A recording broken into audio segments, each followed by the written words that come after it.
Yeah, we're live. Hi, guys.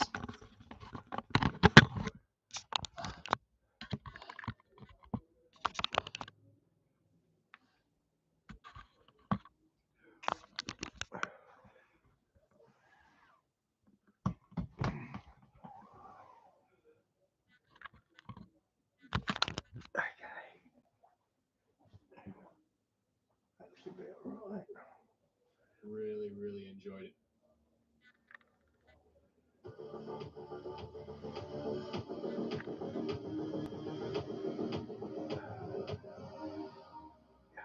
All right, today we got Derek Olson from Megalithic Marvels. Derek, what's going on, brother?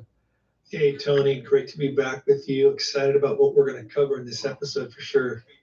Yeah, man. Listen, I'm real excited about it because. Hey, Ryan, good to see you. Before I get into that, I actually got to tell you, man. Like the last time you were on the show, people really enjoyed it, and I was, it was the first time I think I've done a show focused on those topics, and I wasn't sure how people would perceive it, because like there's tons of platforms out there for that kind of content. I assume, I guess, and I just like people may not like it, and I put it out, and people they absolutely loved it. They're like, we want more Derek Olson, and and so, Yeah, that's great. I'm glad. Hey, Bill, good to see you, mate. yeah, man, they liked it a lot, and so you and I mean, I think last time we had talked about you coming back on again, and like it was one of those things where it's like, yeah, we should have you back on, and there's so many different topics to talk about, and then it was like, okay, I know what we gotta talk about because recently Joe Rogan came out with a new show with Graham Hancock and Randall Carlson, and Graham is always great, and so is Randall. Together, it's awesome. And what I initially like contacted you about, and we can go this direction, any direction we want to go today. But I was really taken back by what Randall said about the ancient technology that's going to be getting released soon. And I know you've heard about this, right? Yeah, no, that was bombshell news. It kind of has sent reverberations through the alternative history world for sure. So I'm excited that we're gonna get on this. Yeah, absolutely. I when I first heard him say that, I got scared for him.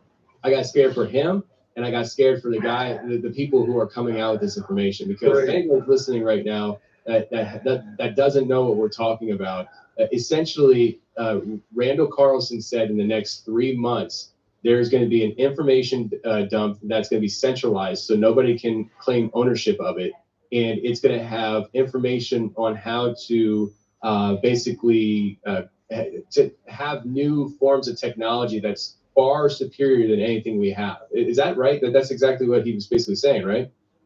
Right. Yeah. So, yeah, Graham and Randall are talking with Joe about ancient history in Egypt, and it was cool. Like you're saying, Randall kind of goes off script for a moment. It seems like, and he basically says, "I think we're close to rediscovering some of this lost technology from the prehistoric past." And you see Joe Rogan's like eyes light up, and he's like, "What kind of technologies are you talking about?" And Randall's kind of like, "Well," it's like he hesitates. He says, "I think," he says, "I don't know if I should go into this." And Joe and Graham kind of pressure him. And so I reckon they got all the technology they show on the series Stargate. I think that technology really exists, and they're actually doing that. Yeah, like so he goes on to say how he knows of people that he's in contact with, that he's known for like the last 7 years, that in secret are working on rediscovering some of these ancient technologies, and he talks about how they're going to open source them, like you said, so that they can't be suppressed. And yeah, the big tease was in about 3 months they're going to release them. And so he continues to share how there's this laboratory in the Maldives where some of these. What is that, by the way, real quick before you go any further? The Maldives. I heard him saying that. I have no idea what that is. Yeah, or I think he said the Maldives. It's like an island chain somewhere in the world. I'm blanking on where it is exactly myself, but it's kind of a ritzy area. And so there's some laboratory where these researchers are building these prototypes, which Randall says are using some of the same technological principles that Nikola Tesla discovered that are based on implosion versus explosion. And Tesla famously said that if you want to understand the secrets of the universe, you have to think in terms of energy, frequency, and vibration. And Randall was saying that's exactly what they're doing with this technology. And in this video clip, you guys can go find on YouTube. It's it's on Joe Rogan's channel. It's one of his recent videos. So Randall kind of has this computer screen, and he's showing a picture of like Tesla's famous planetary power plant that was made in 1900. And he says that they're working on a generator, these people he's talking about, that's very similar to what Tesla was using with that, where it's all based on geometry of vibration and resonant frequencies. There's no moving parts inside this thing. And so it was pretty crazy. It got people excited, and like I thought the exact same thing you did. Like, I hope you've got a nice security detail at your house. Right?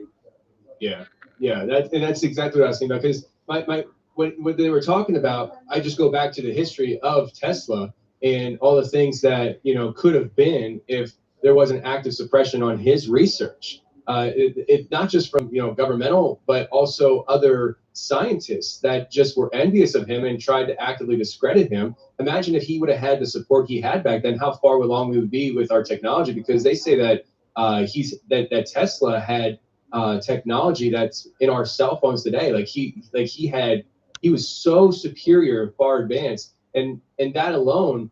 So I might go all over the place today, and just bear with me. For it. Yeah. This is me thinking things out loud. Like, you're probably the first person I've talked to about this. So the fact that Tesla had this technology, and then we know that actually Donald Trump's uncle, who was an MIT professor, John Trump, he actually went in and confiscated, or actually didn't confiscate, the FBI did, but he analyzed all the information that was in the archives of Tesla.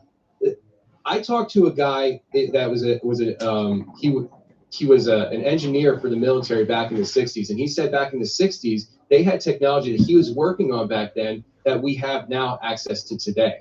So if they had Tesla's studies and research and they took it for themselves, I'm starting to really get on the side that maybe not all, but a big majority of history's UFO sightings are coming from our own government, and the fact that they had access to technology that they just didn't make public. And when you look at the evolution of what people are seeing in the skies, when they first started talking about this stuff, there was cigar shapes, but one of the things was the bell. It looked like a bell, and Nazis were working on the Glocke, which was a bell-shaped looking UFO. And so I'm getting more and more convinced that we as modern humans have secretly access to this technology that only certain people, government organizations have stuff. And this is going to get released open source to everybody. I think that there's a lot of people invested in not allowing that. They ventured into the idea of like oil companies and big corporations. Hey, I was going to say, mate. Today, but like even governmental. I mean, if you open source this stuff, and say our government has a lot of this technology already, and they keep it under wraps. If that gets open sourced, and all of a sudden China, Russia, Iran, all these other countries have access to that information as well, that's a big problem for them. And so when I heard him say that, I was just like, man, this could get juicy, dark, and weird. Right, and it's.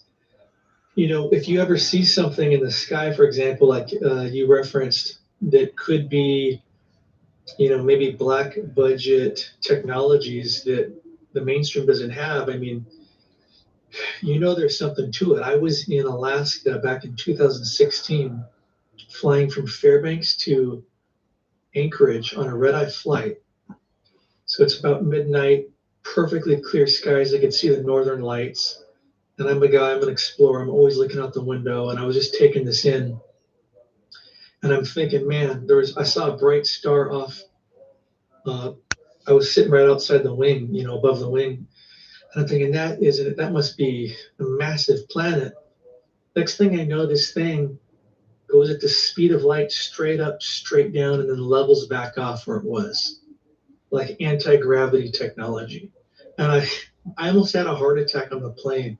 It was a pretty empty flight, and almost everybody was sleeping. I'm looking around like, is anybody else watching this?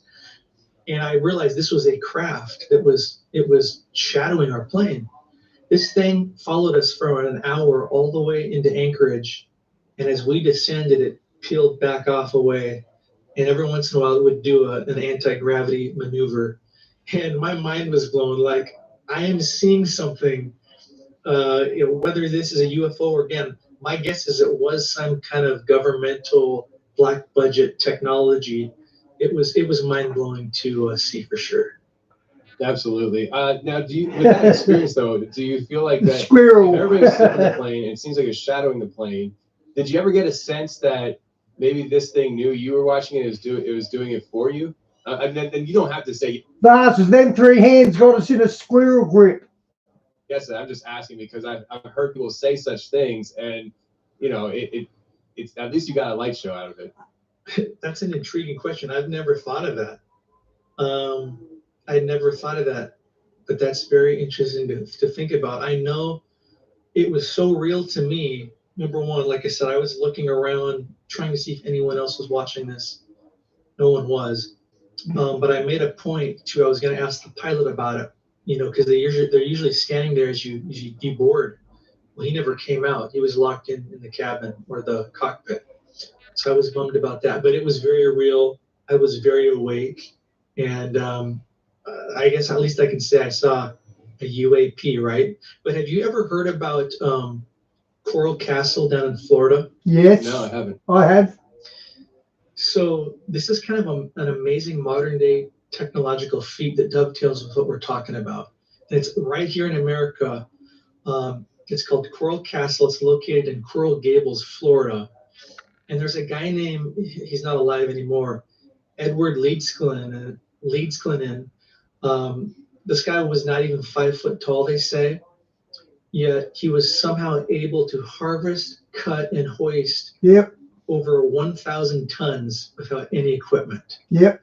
And he's dead now. I think he built this in the 50s or 60s, I believe. But you can still got a bit of airplane in the 70s. I know about this castle. Go see it today, and you'll see these massive blocks. And according to neighbors and people in the know back then, he would work on this at night when no one could see him. And neighbors say they could hear him whistling while he built. Great news, and Phil. You can see photos of this contraption. Prayers for Hunter. It was a tripod with like a magnetic box at the top and a magnetic crank at the bottom. So it's like he was using magnetics. And when someone asked him how he built this, he basically said, I'm paraphrasing, I've discovered how the pyramids were built. And that's how I'm able to do this. And most likely it was some type of sound or electromagnetic energy to lift heavy stone as if it was like lighter than a feather. And it's just crazy to think about, but that's something that... Gee, Phil, he was very bad that he needed 8 titanium plates in his head. He's a very lucky boy to live, isn't he? Listeners can go Google or watch on YouTube. Lots of great videos about it. I want to do a feature on it soon too, but that's kind of a modern day example of an anomaly we have. How did a 5 foot tall guy do this without any major earth movers, tractors, cranes, right? Yeah, so now that you mentioned him, I remember hearing about this, but what you just said about the how'd you say how did he say he moved it, or they theorized how he moved it with sound? Right. Yeah, he would be heard whistling while he built this at night in the dark. And again, when asked, how did you do this? How humanly possibly did you do this? He said he discovered the secrets of how the pyramids were built, and that allowed him to do this. Wow. Okay. So I remember hearing about this guy, and I remember feeling like he discovered a new way to use pulleys. I didn't realize that it was more advanced than pulleys, but it kind of goes right along with what they're talking about today. Okay, Edgar. Oh, hang on. did he say, or was there a reason why he didn't want to release the information, or was he scared for his life? I mean, I would probably be scared for my life. I really haven't researched it enough to get those answers. Again, it was really shrouded in mystery, and it's in the alternative history world, it's really one of the great mysteries we've got. Kind of again, modern. They asked Edgar Cayce, he was known as a sleeping prophet. They asked him how did they move the pyramid stones, and he said the same way iron floats on water. Now, looking back in say 800 BC, there wasn't any iron ships, but now you can see iron does float on water if you do it the right way. So somehow they move these giant rocks with sound waves, and that's how they do it. That's Edgar Cayce found that out too. Day. He never came out and said, this is how I did it. He was real secretive. Again, he mentioned the pyramids and studying them, and that was what. Yeah, that's really good news, Phil. Struck this, but again, you can go see it today, and it's these just giant stones there in Florida. Yeah. So I'm sure there's a lot of people that listen to Florida that know exactly what this is. Now, with this idea of rediscovering ancient technology, what we have in these pyramids and all over the world, these pyramids, is a baffling. Like, it's not the fact that they exist. I never knew that about Cyclopses, which is the mystery. Because it seems like from watching Graham and other people talk about these things. But I never knew that about Cyclopses, and sirens make sound too, don't they? The mermaids. There's plenty of theories and even complete 100% understanding as to exactly what these places were used for, why they were used. A lot of it, is spiritual, but the idea of how these came into existence and then all over the world. Is there? What do you think? I mean, is there like a? Do you think that back 25,000 years ago, when man was supposed to be, just learning how to break a stick in half, there was a technology that was universal, global, that allowed mankind to globally, almost as one unit, be able to make these things? Like these pyramids are all over the place. Yeah, I think 12,000 plus years ago, there was this golden age civilization. I don't believe that everybody was able to enjoy or use these technologies that we're going to talk about. It was most likely the elite of the golden age, kind of like we see today. There seems to be an elite ruling class that has the ability to get stuff and technologies that the rest of us can't enjoy. But yeah, I mean, there's evidence that suggests there was an ancient global power grid system that was like in the shape of I think it's called the dodecahedron. It's a very complex geometry symbol, which is sliced into sections, and the Giza pyramid represents the center of this grid system.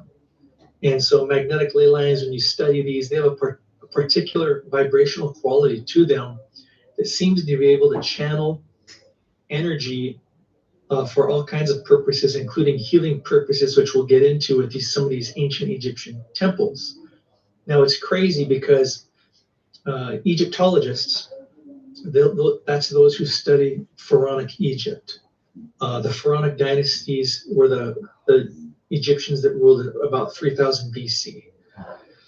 And so Egyptologists tell us that the Pharaonic dynasties, or the dynastic Egyptians, as I'll call them, again, who lived around 3000 BC, they tell us that they created the pyramids as tombs, right? But unlike the confirmed Egyptian tombs in the Valley of the Kings, which are like 8 hours away from Giza, no hieroglyphs, no mummies, no Egyptian artwork depictions have ever been found on the bare megalithic walls inside the Great Pyramids.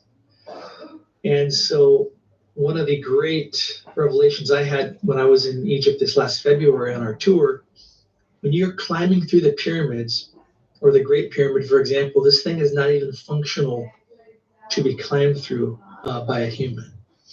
And so, for instance, there's these steep 300-foot descending passageways, right? And they're not that tall. You have to bend over. And so I have a small backpack on. I'm doubled over, going down 300 feet, right? Steep incline. And you're holding on to the rail systems they put in there in modern times in these wooden stair planks.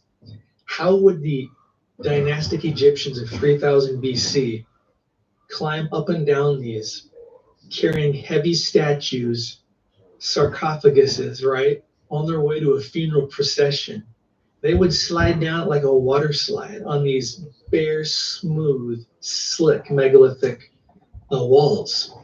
And so that was one of the big takeaways, is that just the functionality of this thing is no way it was made just to be a tomb. So the key is, the word is repurposed.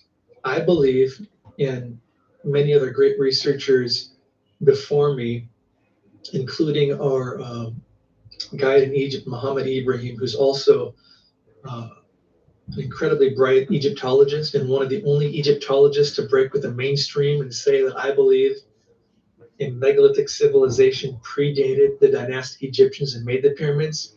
So he's really been blacklisted, kind of like Graham Hancock. But it's likely that the dynastic Egyptians came along in 3000 BC, found these megalithic marvels, as I call them, and repurposed them, right? They did bury some of their pharaohs in there as tombs. They did take over these megalithic temples and build on top of it with their sandstone architecture and add their statues.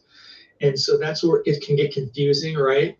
Muhammad Ibrahim, he told me this when we were talking last. He said, for example, I think Khufu gets the credit by the mainstream for building the Great Pyramid about 2500 BC. And Muhammad would say Khufu wanted to be buried inside of it to receive the energy of the pyramid, because he thought he could then cross through portals, and it was his ticket into the afterlife to explore these other dimensions. So I think that's likely what's going on. And there's so many crazy anomalies and technology we can get just talking about the Great Pyramid, but I don't want to talk too much. You know the signs. The great ones always fire up. They can handle the heat, take the spotlight. They just seem to own it. Hey, JD, good to see you, mate. On the new Matador Ignite. Matador, the sign of a great barbecue. In emergencies, children need a champion to care for and protect them. From war and conflict to earthquakes and floods, nothing stands in our way. Well, you can talk as much as you want, my friend. The fact that we've progressed past our initial thoughts and understanding of what these things were, within our lifetime, essentially, it's got to scream that in the grand scheme of time. So they're doing a clock setting this weekend. I think that gets me going an hour early in America, guys. We're setting the clocks forward for daylight savings. I think that brings me an hour closer for you guys.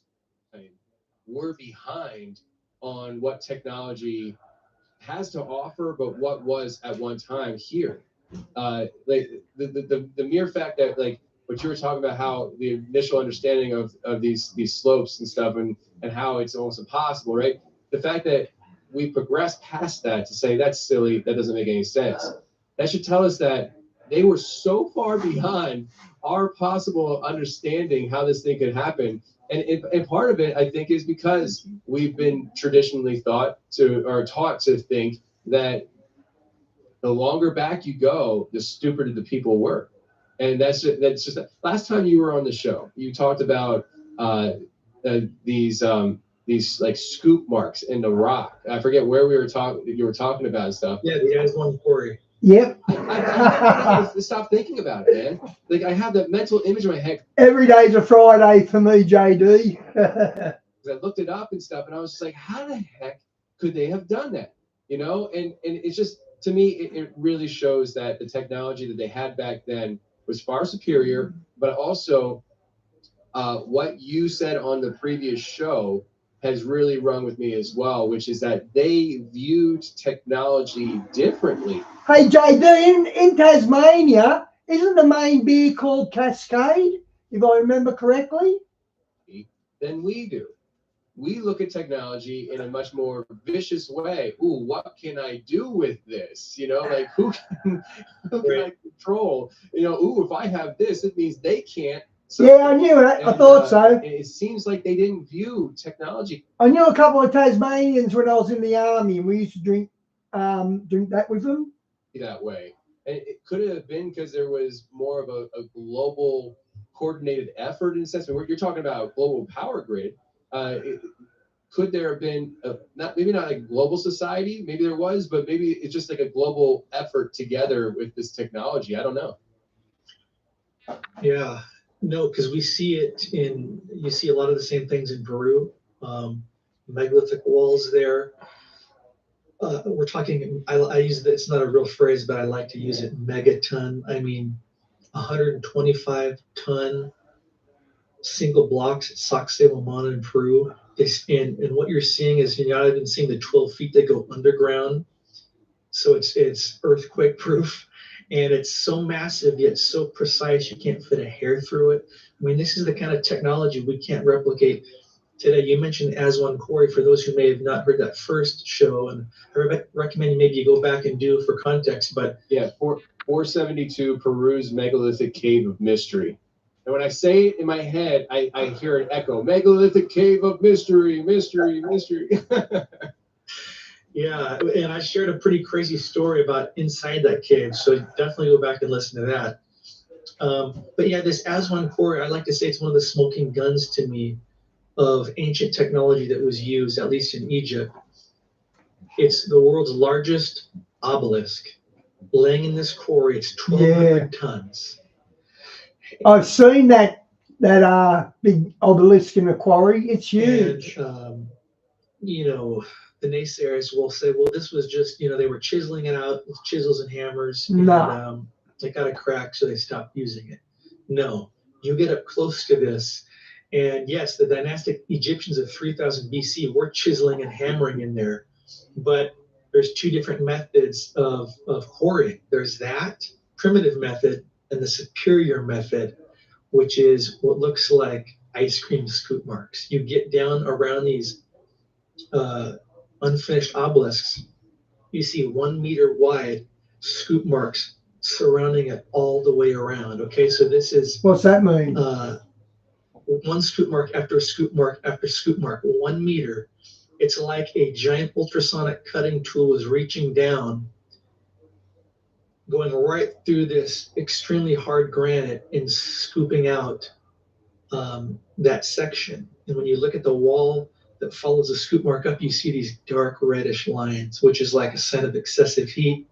Again, maybe due to an ultrasonic cutting tool. So that is an incredible. Okay, so they use excessive heat. I didn't know that. Piece of evidence of lost ancient technology.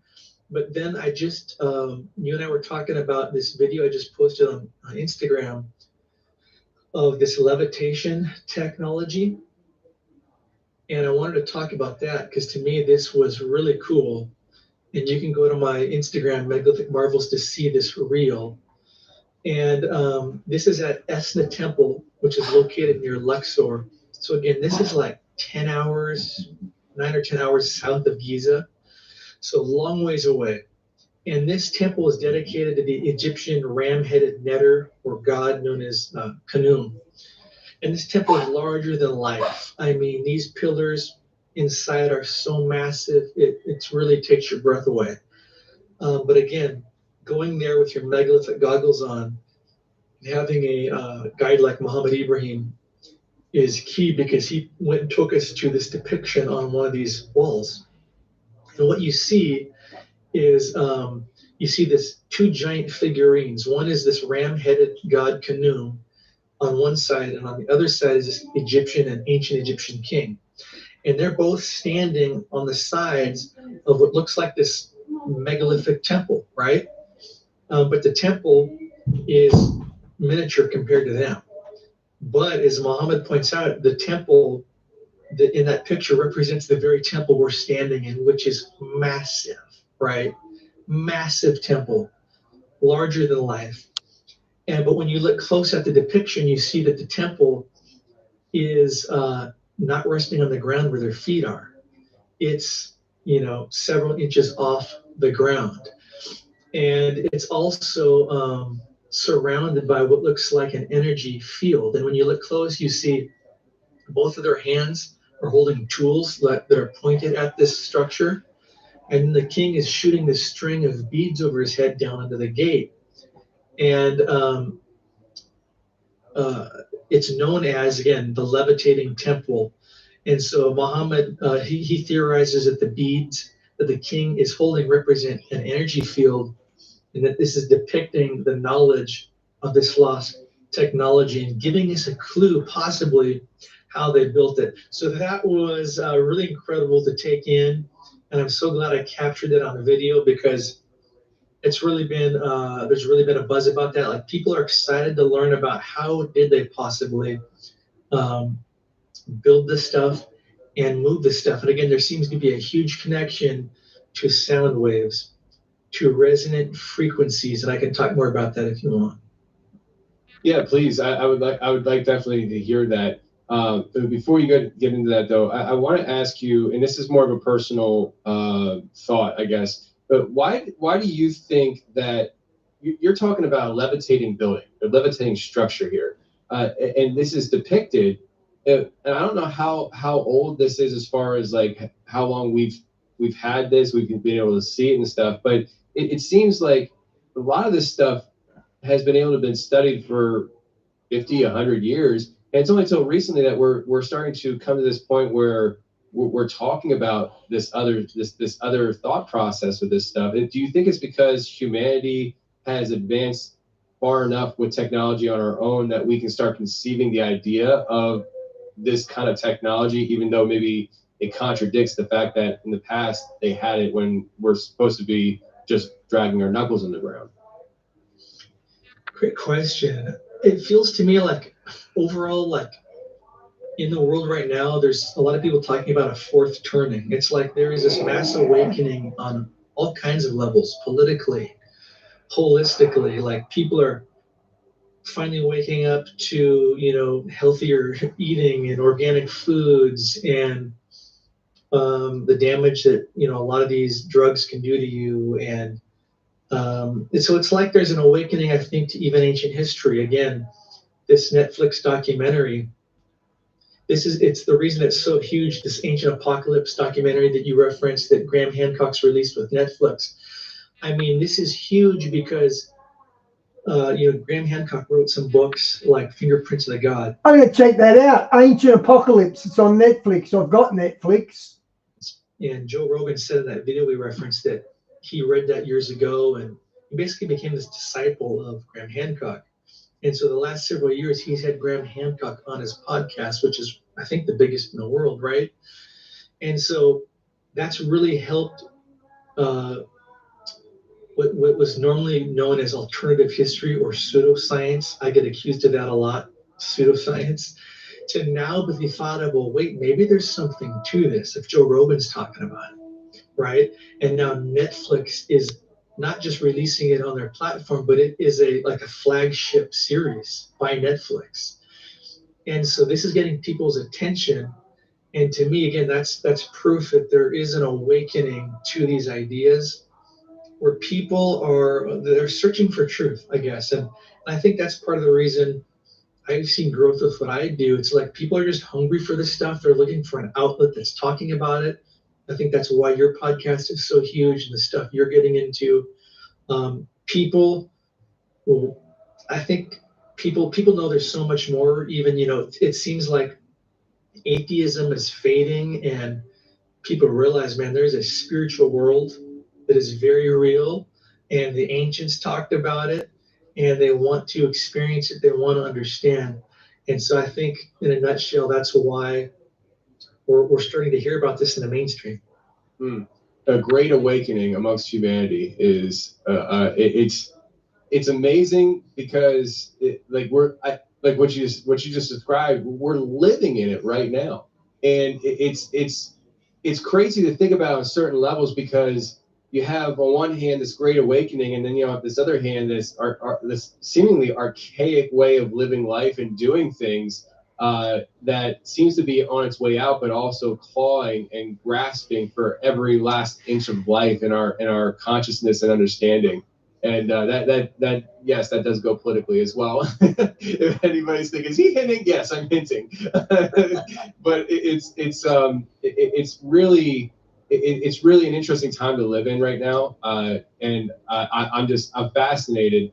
And this is a curveball for me because I was never the person that was looking at the past as anything. I never really cared that much, like. I learned about the pyramids. Oh yeah, the big buildings out in Egypt somewhere. Like I didn't care. And now it seems like everything that I'm looking into points to our past and trying to understand our past. And it's been fascinating. It's been a fascinating ride for me. So I think you said you wanted to get into. Now I'm drawing a blank. Was it vibrational frequencies or something? Yeah.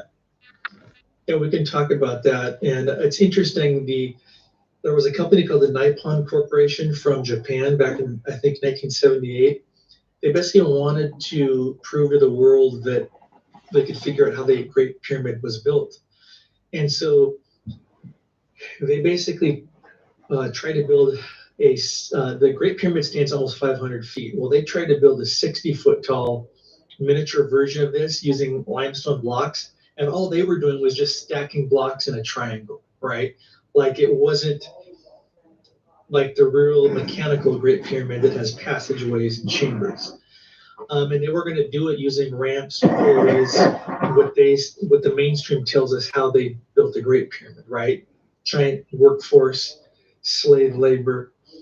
And literally within a short amount of time into the project, they just gave up. They couldn't do it. They couldn't even build a 60-foot tall pyramid that just stacked blocks on top of each other with ramps, pulleys, and a workforce. They had to bring in helicopters, cranes, earth movers to do it.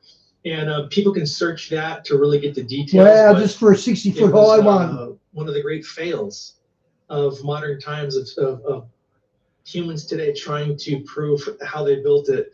And the fact that they couldn't even build the 60-foot one was pretty incredible. So the Great Pyramid, alone, again, there's so much mystery regarding this. It stands approximately 500 feet tall, composed of 2.5 million multi-ton blocks. And again, mainstream tells us that it was just constructed by this huge workforce, cutting, shaping, moving large limestone blocks into place using sleds or wet sand. I mean, come on. And they tell us that, again, the 4th dynasty pharaoh Khufu built it about over a 10 to 20 year period, which concluded about 2500 BC. Well, if you kind of look at some of these estimates about that, it states that the Great Pyramid, if it was constructed over one pharaoh's reign like this, each huge stone would have to be quarried, shaped, and moved and set into place every 2 minutes. So kind of shows you the incredible impossibility of that. And then again, back to Graham Hancock, he talks about how we can calculate from its mass that this pyramid weighs about 6 million tons. It's got a footprint of 13 acres, and it's more than 750 feet long each side. But it's not just big, it's precise, and it's locked in the cardinal dimensions of the planet. It's targeted on true north within 3/60ths of a degree. So again, it's aligned. And it seems to be aligned with the constellation Orion as well. So there's so much going on. It's a work of stunning artistic achievement, really the work of masters of architecture. For example, there's blocks of stone inside the king's chamber, which is like the Holy of Holies inside the Great Pyramid. These things are 70 tons each. Hey, Diane, good to see you. More than 300 feet above ground. Half an hour till Mike. The achievement of making it into a high precision structure like this is unfathomable, because if you make any tiny mistake at the base, by the time you get to the top, it's a mess, right? And so the Journal of Applied Physics, which it's a pretty big scientific magazine, they released a study a few years ago based off the research of scientists from Germany and Russia, and they concluded that the Great Pyramid can concentrate electromagnetic energy in its internal chambers and under its base. So this is important because it means we've got scientific data that supports the theory that the Great Pyramid was a technology structure of some kind. Of course it was. And again, there's a huge media cover-up. When this report was released, you weren't hearing about it in the mainstream. Many people might have heard about Chris Dunn. He wrote a book called The Giza Power Plant. And sometimes I don't like that phrase, the Giza Power Plant, because your mind can kind of go back to like just a crummy old like electrical plant in your neighborhood. So I don't like that phrase because of the visual you get, but I like his book, and he has a lot of great theories. And he theorizes the Great Pyramid, he believes, was built to provide a highly technical society with energy. And it was like this holistic energy device, harmonically coupled with the Earth. Wow, Garth Brooks is the died. power source, and the pyramid is basically tapping into it. And so when it resonates with the Earth, energy is drawn through it. And so much of it's related to the geology of the stones they use, plus water. And so it's crazy when you start researching this. Thousands of years ago, the Nile appears to have run right up next to the Great Pyramids. And then over 100 feet down under Giza is a massive aquifer. And in some of the pyramids, you can see erosion. And so That's it appears true. the water was the source. And when you study acoustics, acoustic harmony was there to probably work on the bonds of water. Stephen Miller theorizes that it was breaking hydrogen down into oxygen, and the water was used to produce the electromagnetic field with the resonance to keep the pyramid humming like a machine. And so each pyramid might have been tuned to a frequency of sound.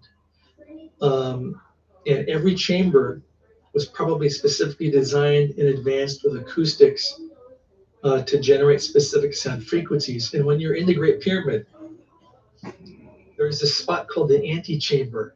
You go into it right before you enter the so-called King's Chamber, which there was no king ever discovered in there. But this antechamber, it looks like you're in a giant machine. It looks space age. I'll send you a photo. I meant to actually send you some photos. I'm kicking myself, so I wanted you to visualize what I was talking about. But this antechamber was the most amazing thing I saw inside the Great Pyramid.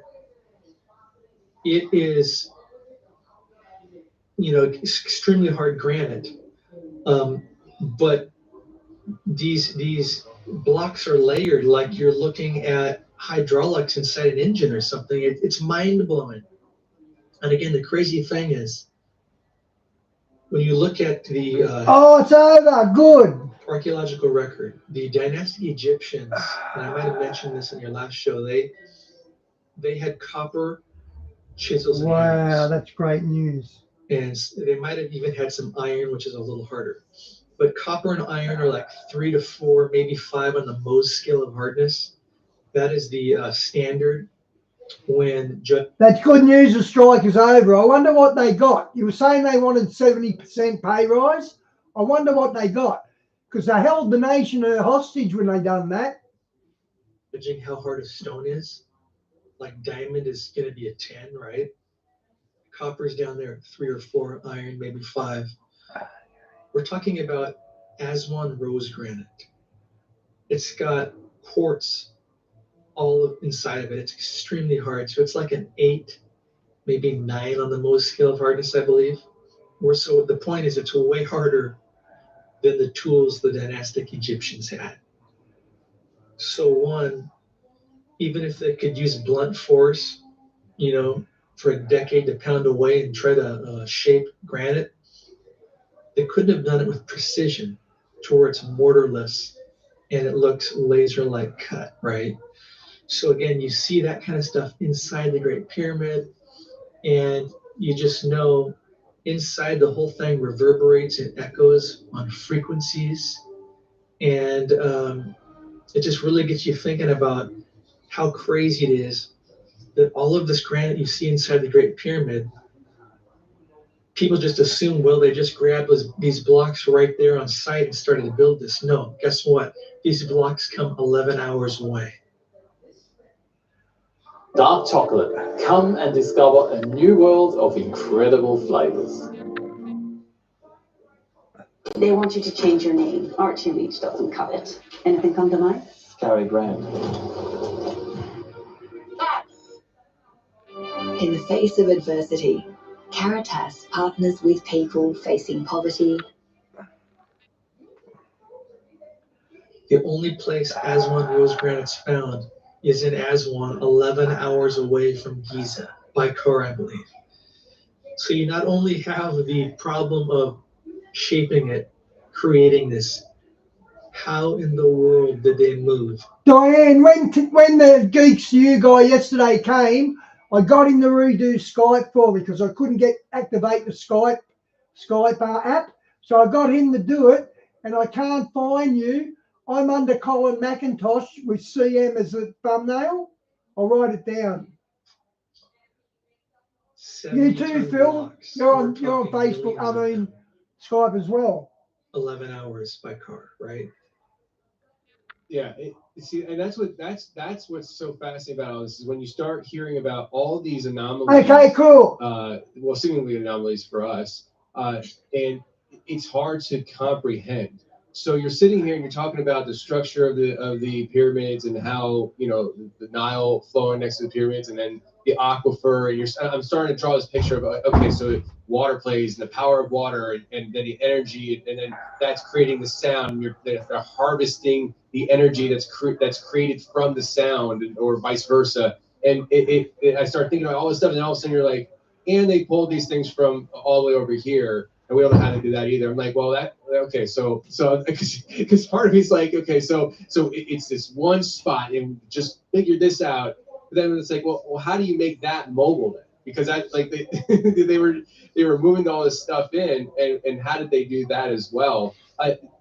Is it possible? Do you think that this is really futuristic thinking, by the way? Do you think if we ever get to a point where we actually understand what the pyramids were for, truly, how they operated, how they worked, do you think that it's a possibility that we could renovate these structures into operation today? Because, and I ask that because I think it was in the first episode of Graham Hancock's series, what's it called, Apocalypse. Ancient Apocalypse. So like, in the first episode, I believe it was, or maybe the second episode, it was probably the second, they were in Mexico, and they were talking about how there was like 3 layers of pyramids at this one location. It was like they built on top of them, and it seems like that, I mean, maybe I misunderstood, but it seems like it was over time, like different civilizations built on top of them, understanding there was an importance to them at least.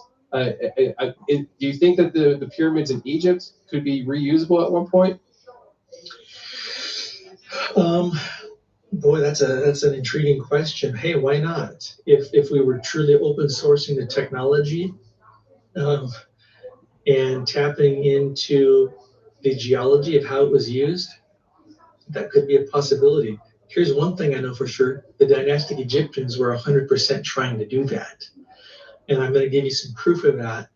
And so it's likely, I think, that, so you look at the Great Pyramids, there's 3 of them right there in Giza. Think of them as this these holistic energy devices that were powering the megalithic temples where the ancients would come for healing and fertility.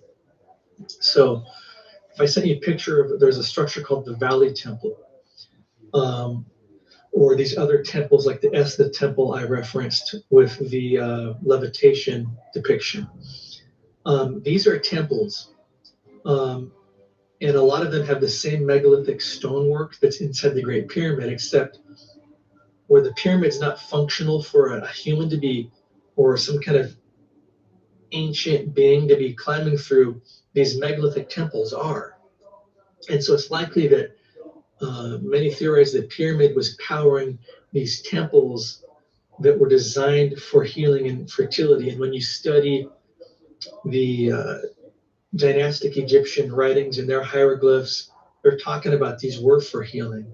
And so Muhammad Ibrahim, our guide, theorizes that these were possibly connected, kind of like a wireless connection, but using a resonant energy to the ground. And according to him and many other like tour guides, there's massive secret tunnels that are closed off to the public running all over Egypt and all over Giza. He calls them megalithic tunnels. And so were these possibly like some kind of lev train where they were moving stuff? It's crazy to think about. And then you've got the obelisks we can talk about.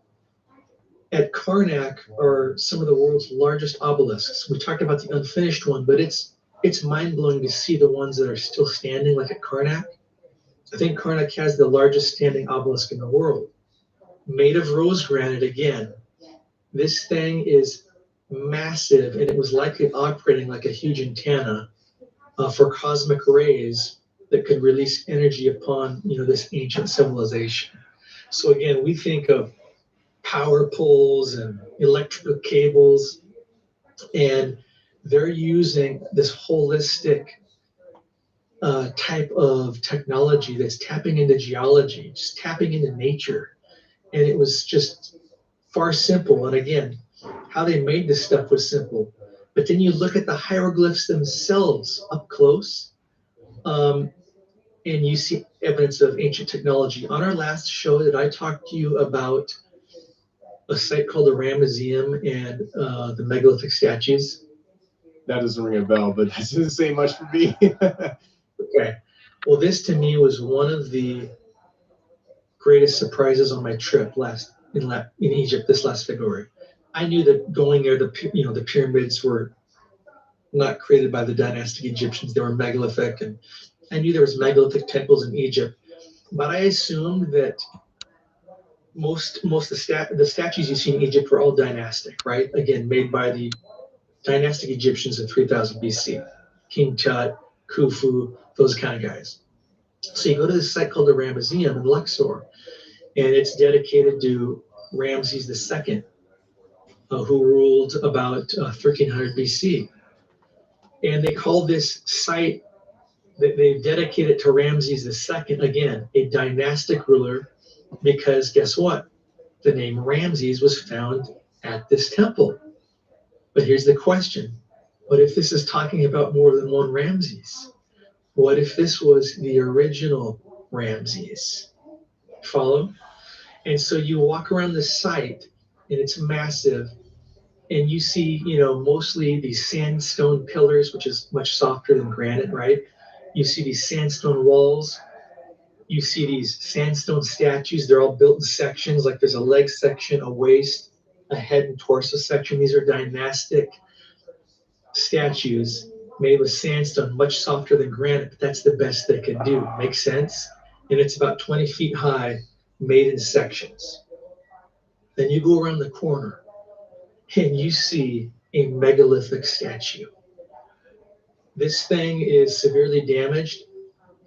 When it was first made, it probably weighed 2 tons, but the head, torso, and waist that you see now is 1,000 tons. You get up close to this, and guess what you see? Muscle tone. Precision made from one solid piece of granite, and you can still see muscle tone in its arms.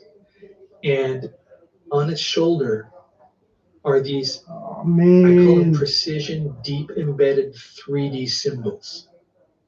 Looks like they were cut with a laser machine. No. And then at the base of this statue that it broke off of, you see these same symbols. No, Diane, it says there's a problem with my end with my link. So I'm going to have to call the Tim the Geek guy out and do it again. It's not loading. Well, guess what? Muhammad could read the symbols. They're what people would call hieroglyphs. I theorize this is actually the original. Look, Di. Oops, there was a problem with your link. So something's gone wrong. He didn't do it right. The language of the megalithic builders. This is likely the original Ramses. Ramses II of the 19th dynasty came along, was so blown away by this, he tagged everything as his. But his construction is far inferior, right, with softer sandstone than this precision granite stuff that, again, looks like it was carved in layers. And Muhammad actually read for us what these symbols said at the base of the statue. And it said, the powerful system of the sun, chosen by the sun, son of the sun, Ramses. And it was incredible when he wrote it. It gave us goosebumps because we realized, okay, there's a whole lot more going on here. It appears that, again, this way predates Ramses II of the 19th dynasty. Does that make sense? Yeah, it makes a lot of sense. It kind of confirms this idea of this, what's the word I'm looking for? Degrading of technology over the time. It's so, like, time moves forward, but technology apparently doesn't sometimes. And so. My Wi-Fi's been dropping out all morning, and I thought it might have been because of solar flares. Was this then? So this was then after whatever. I think Graham talks about the Great Flood. So this was after that catastrophic apocalyptic event that knocked us back to the Stone Age, essentially. Yeah. Whatever happened, which appears to be around 12,000 years ago. Graham really believes in this Younger Dryas impact hypothesis, where this comet broke off and it hit the North American ice sheet. And if you study the science of that, it would have literally sent a catastrophic flood all over the earth. And it would have ushered in the Ice Age. And so to me, that really has a lot of parallels with the biblical flood too. And so either way, there was, I believe, 100% ancient cataclysm that wiped out this lost knowledge of the Golden Age or the Golden Race. And so the dynastic Egyptians, again, 3000 BC, they were a lot closer to that than we are today. So they still had the fragments of this lost knowledge, right? And that's why they would write about it and talk about it in their dynastic times. And that's why they were repurposing these temples in the pyramids, because a lot of this energy was still flowing out of them back in the day. And actually, when you go to all these sites I'm talking about, you'll see these mud brick walls. And the dynastic Egyptians had built these mud brick walls to surround all of these temples. And when you start studying, again, the geology of, like, a lot of this, mud bricks has like 62 minerals, so it plays as an energy insulator. They were trying to insulate the energy inside to use it and to protect it. And again, when you look at sandstone is formed under oceans. It contains sand and salt. It absorbs negative energies. And so it's used in sites to balance high energy. Quartzite, higher quality than sandstone. It's like crystal. It recharges positive energy. Limestone uses that a lot on the outside of the Great Pyramid. Highly conductive. It absorbs pollution. Plays like an electrical current for granite. Wow. That's why there's granite underneath it, inside of it, right? Granite from Aswan is basically, they call it radioactive stone, and it can like send and receive waves. And so again, geology is such a huge part of this, and that's why they were building these mud brick walls around to insulate the energy and try to save it, because even in their day, they were coming there for healing, fertility, and trying to repurpose a lot of it. That's incredible. That's incredible. I really hope that the next 3 months goes by smoothly and this information drop.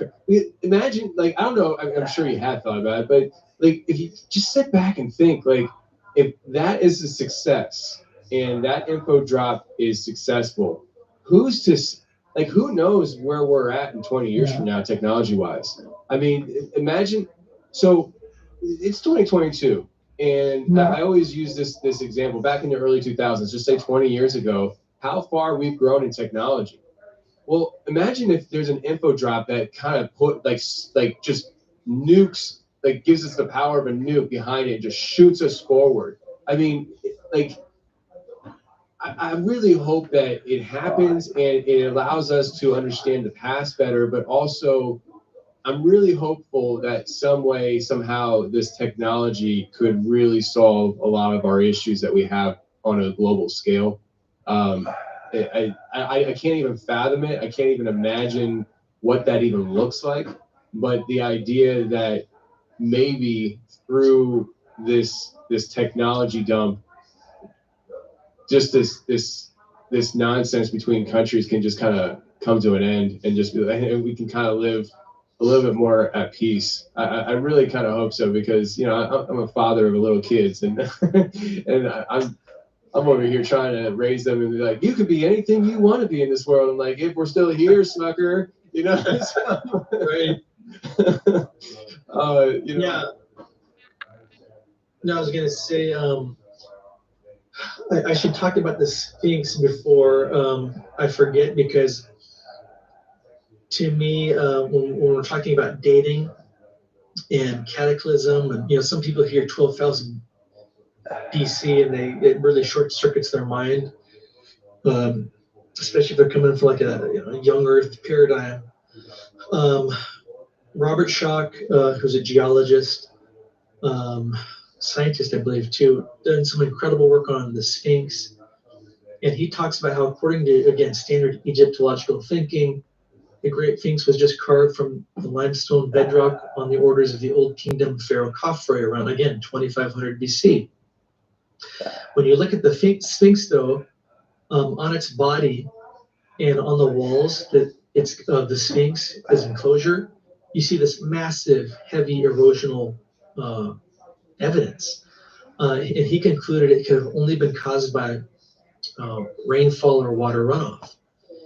Obviously, the Sphinx sits on the edge of the Sahara, and it's been arid for 5,000 years. Diane, I took a thumbnail and put it in that CM bit. It's me when I was in the army as a kid. That's the photo on the Stripe thumbnail. I just put it on.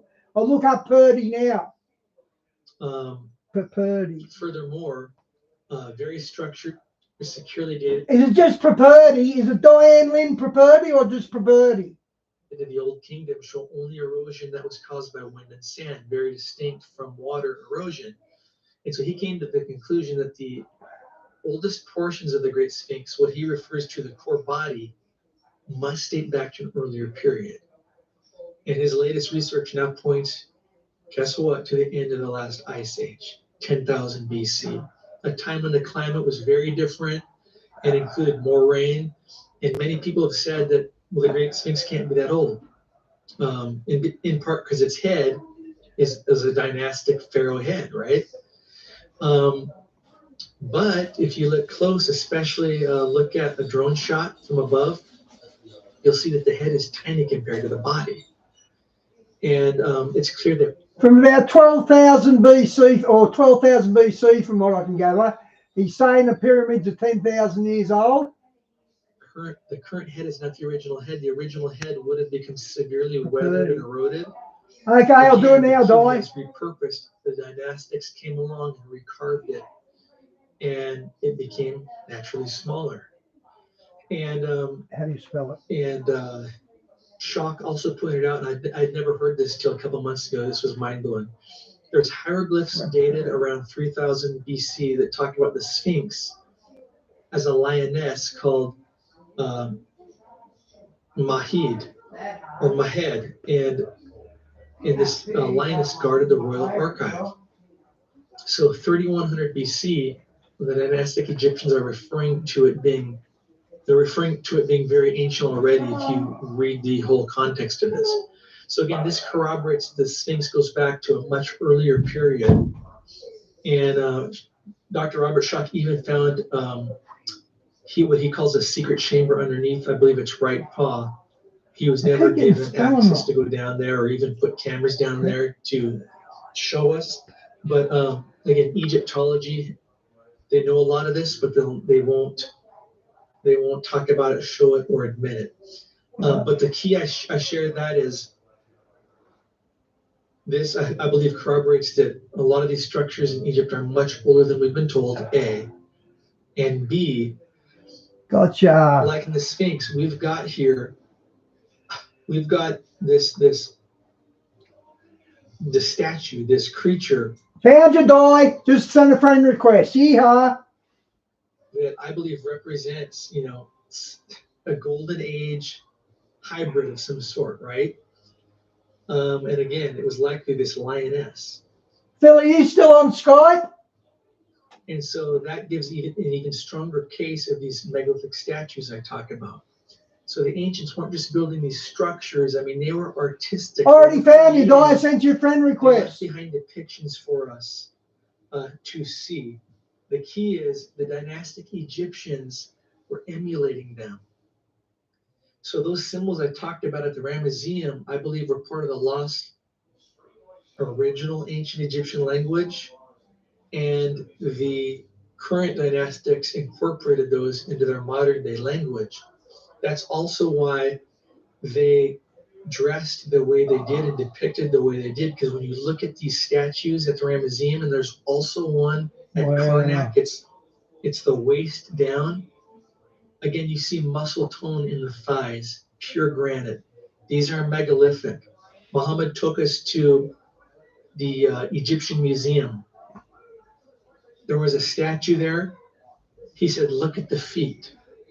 Again, this is rose granite, some of the hardest material on earth. It had precision carved toes, like all the way between the toes, right? When you get up close and you look, you can see the most finite, looks like ultrasonic evidence of cutting all along it, like it was a machine cut. Mind-blowing stuff. I've said a lot, but I had to get that out. Okay, we got Paul Begley any minute. Norway. Or if you're lucky, you might match with a new relative here today. Show a loved one there could be more to their story. Give the gift of discovery with Ancestry DNA. We've helped travelers see the... Okay, guys. Mike from Around the World's on in a minute.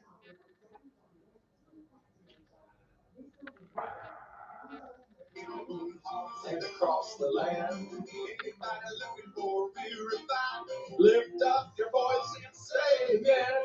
Lift up your voice and say amen. Lift up your voice, say amen. Say amen. You sing it, Paul.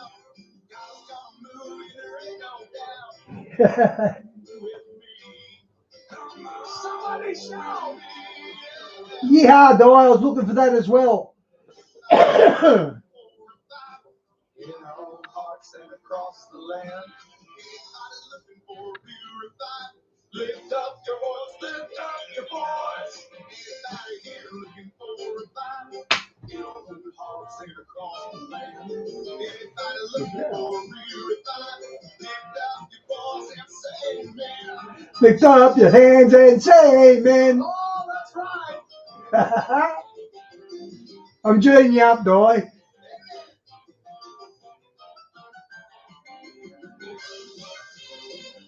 Dizzy rocks on this song.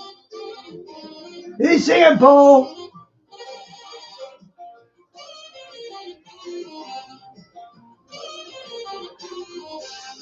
Somebody shout. Somebody give some praise unto the Lord. What? Yeah, I'll tell you what. Israel Hall rocks the house with that one. Wow. Mike Around the World's going to join us any moment. And 7 days of doom. That's what it's felt like these last 7 days. But thank God the Feast of Trumpets has come. Thank God the Feast of Trumpets is here.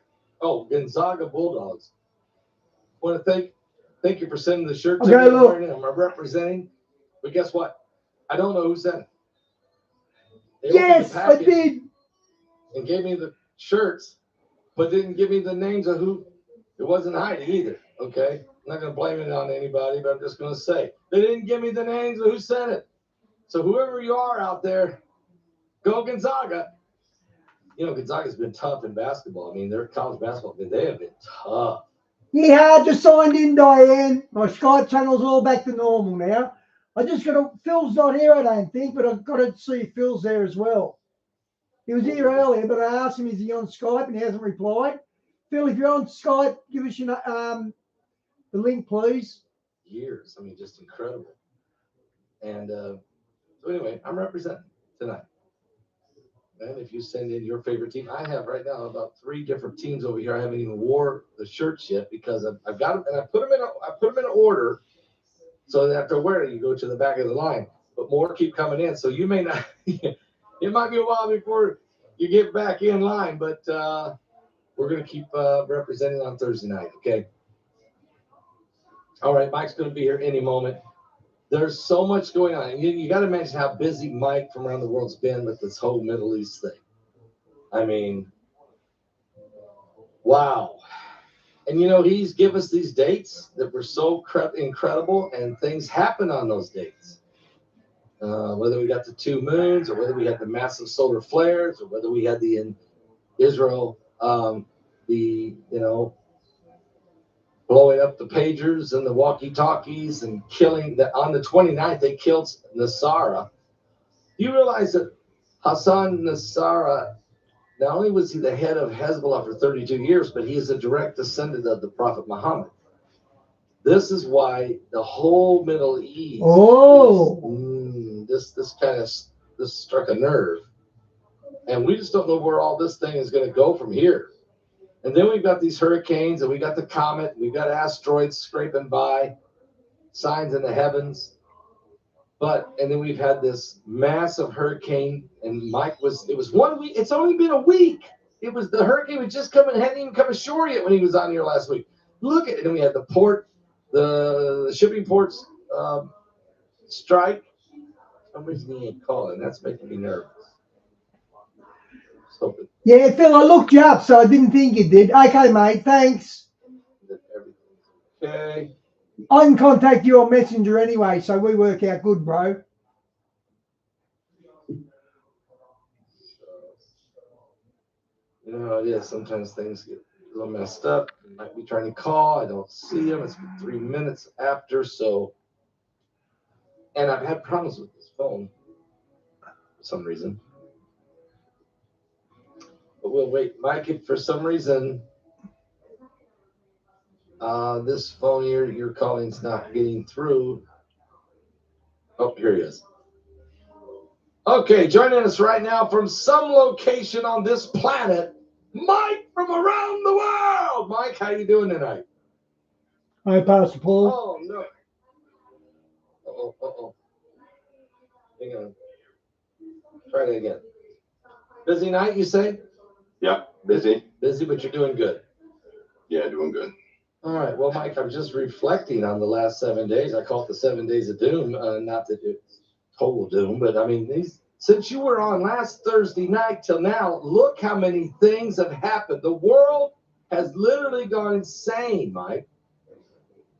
Yeah, it has. Start with that hurricane. That hurricane was horrible, and as you can see, the devastation.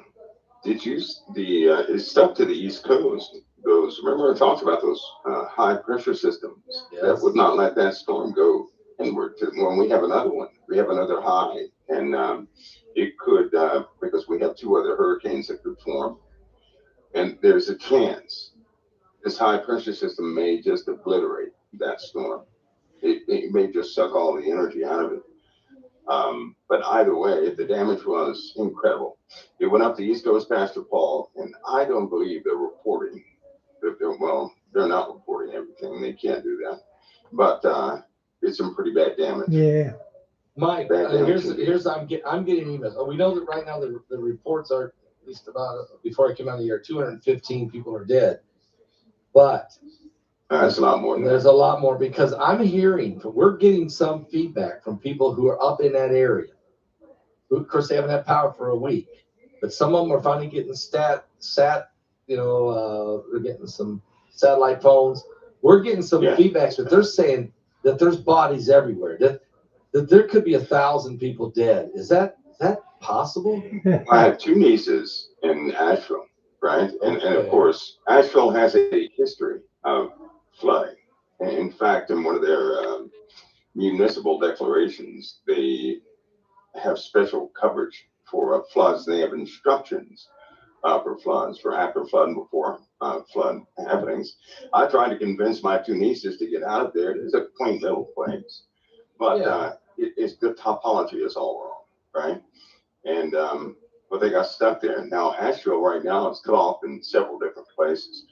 BlackRock lost huge investments in their Ishar operation because Black Mountain may not recover. It's going to take many years for that to recover from this storm. But the city was essentially cut off at 2 points. And the roads were impassable. The trees swept a lot of people away. A lot of people drowned. I mean, a lot of people drowned. There are folks who can smell dead bodies, that stench of dead bodies, they can smell that. But I don't think the news is covering everything right. That's just Asheville. The rest of North Carolina, going up near Charlotte, going up into the Virginias and West Virginia, of all places. Do you know they lost just about all power? All power was lost, just about in West Virginia. And the governor of West Virginia did not declare a national emergency because he had no feedback. He had no feedback whatsoever. So the death toll is coming back now from West Virginia, and North Carolina. And I believe that, if I'm not mistaken, I guess 40% of West Virginia has recovered power, but the grid is damaged. It's badly damaged. So they have 17 different states going in to help out from West Virginia all the way down to North Carolina. The major death toll, the first, the obvious death toll came from Asheville. Yes. There could literally be, just in Asheville alone, 800 people could be gone. Whoa. I was going to say that, Phil. Usually it's young women wanting to hook up with you, as if they're interested in old men like us. But yeah, they do that. You're right. Just in Asheville, just in Asheville. And supplies. Now, they're doing their best to get those supplies in there. They have a couple of target locations where they dropped off supplies. Several military craft dropped off a lot of supplies. The problem is, you have a big group of people that can get supplies, but the larger group that live out in these remote places, you have to get those supplies by foot. You can't even there are no roads left to get to those people, and they're running out of time. Some people are still stuck in the mud, right? They can hear people screaming. They're trying to hunt for folks. It's just a absolute disaster, right? And one of the disheartening parts of me is when any city in the U.S. goes through something like that, when you do an immediate assessment, right, as far as the government's concerned. And I hate to be critical, but when it's obvious a city goes through something like that, you suspend all external operations, and you do what you can do for the people. That's what the federal government is for. Right. To assist in those areas where local governments can't do anything. They don't have the resources. No. So that's a lot of people personally, a lot of personal people with there were some people that went up with their own helicopters that went to help people out. I had eyes on that situation. It's an incredible situation. It really is. Terrible, by way of being terrible. Mike, now I'm getting reports also that people are being turned away now. I mean, what I mean by is help. Folks are driving in with pickup trucks and trailers with food and supplies and water and medical help, and they're being turned away. You have two.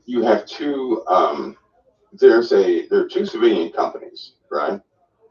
And they're ex-firemen, ex-military, ex-pilots, and Phil, you get that on Messenger as well.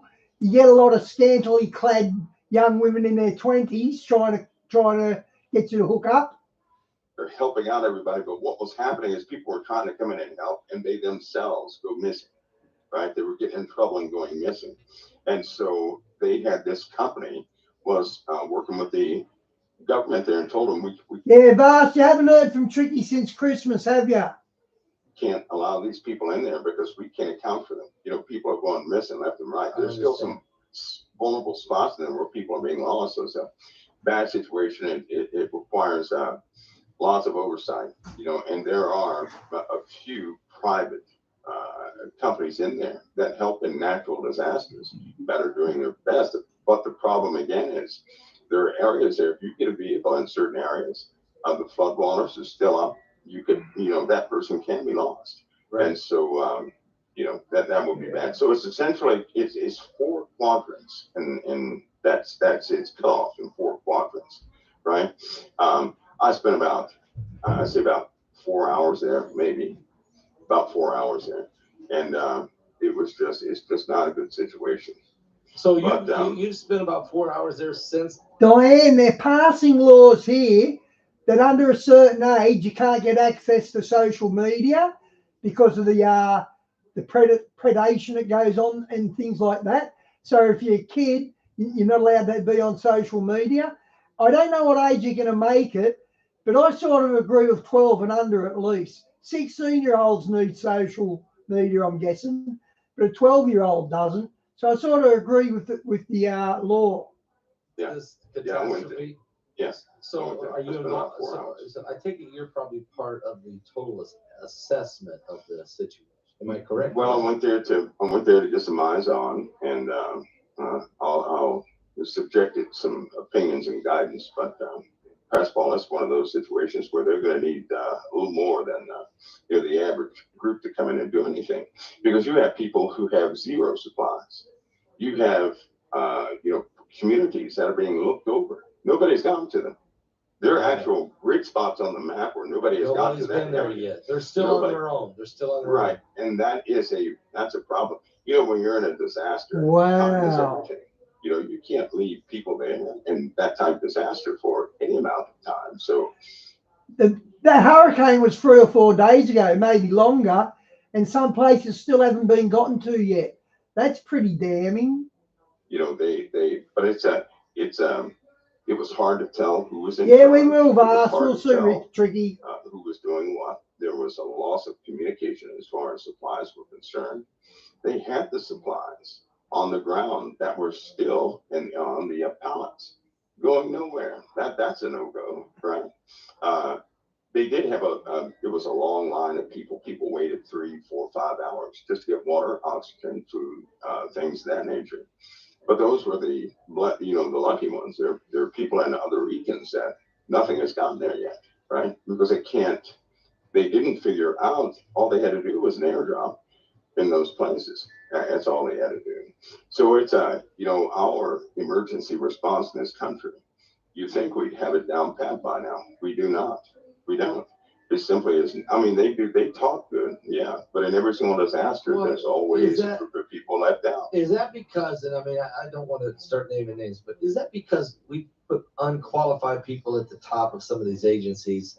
For some reason in FEMA, save for 2 people I ever knew of, their response has been slow because of paperwork. You got to remember, the government can't just do something by sight. You have to have proper authorization. That is a problem, right? If you see somebody in trouble, you got to go back and fill out some paperwork to go get the person, right? Or you can't fuel up a chopper and take it anywhere. You have to have authorization and clearance to do that. That's where the problem is. It is not a fast reaction response, right? So all this, you know, the talk, we're going to deploy troops out there, this and that, that's fine. But authorization, getting authorization, allocation, and you know, finding out what agency is going to pay for this and do this, that's the problem. It's not. It should be straightforward for you know, disaster response for the states. In fact, they should take care of the paperwork after they save the lives. How about that? Yeah, I would love to see that. After, right? Because they have military operations like that where you take care of the red tape after after you go in and do what you have to do. But wouldn't the lives of Americans be priority over everything? I mean, everything. If one city suffers, I believe, it's just my belief, if one city suffers, the federal government, if it's that big and they have to assist, they should suspend everything to go and check that situation out and do something about it that day. I mean, time is everything. Okay, let's talk about this. From the military standpoint, you have what's called the rules of engagement. Pre-orders are already done. In case of this situation, you do this. You don't have to go back and fill out a form or ask anybody. Rules of engagement, right? Am I correct? Yes. The same thing, the same mentality should be involved in a FEMA response or anyone else. There should be immediate, what's called rules of engagement. If a storm hits, power goes out, instantly the orders are already done. You already know who goes, who's bringing what, where we got to go. I don't think that mentality is in position in some of these government agencies. Could I be wrong on that, Mike? Well, no, you're right. And the only people that do have standing orders would be Coast Guard, right? Certain National Guard elements, but they're it takes time to call back those National Guard elements, right? Because that's, those people who serve 50% of it or a quarter% of the time, and they're out doing their own life, the other percent. So you have to call those people back. The Coast Guard, they simply don't have enough. Don't have enough. And so, but I'll tell you something. If a national riot took place, Northcom has instant authorization to lock down this country. Okay. How about that? In other words, they have authorization right now to diffuse things, but they don't have authorization to save a life. That's a big problem. Okay, so what I'm hearing you say, and this is the thing that I think a lot of Americans are picking up on, is the rules of engagement is involved if it comes to preserving the power of the ruling class. There's rules of engagement for protecting the power of the guys in power, okay?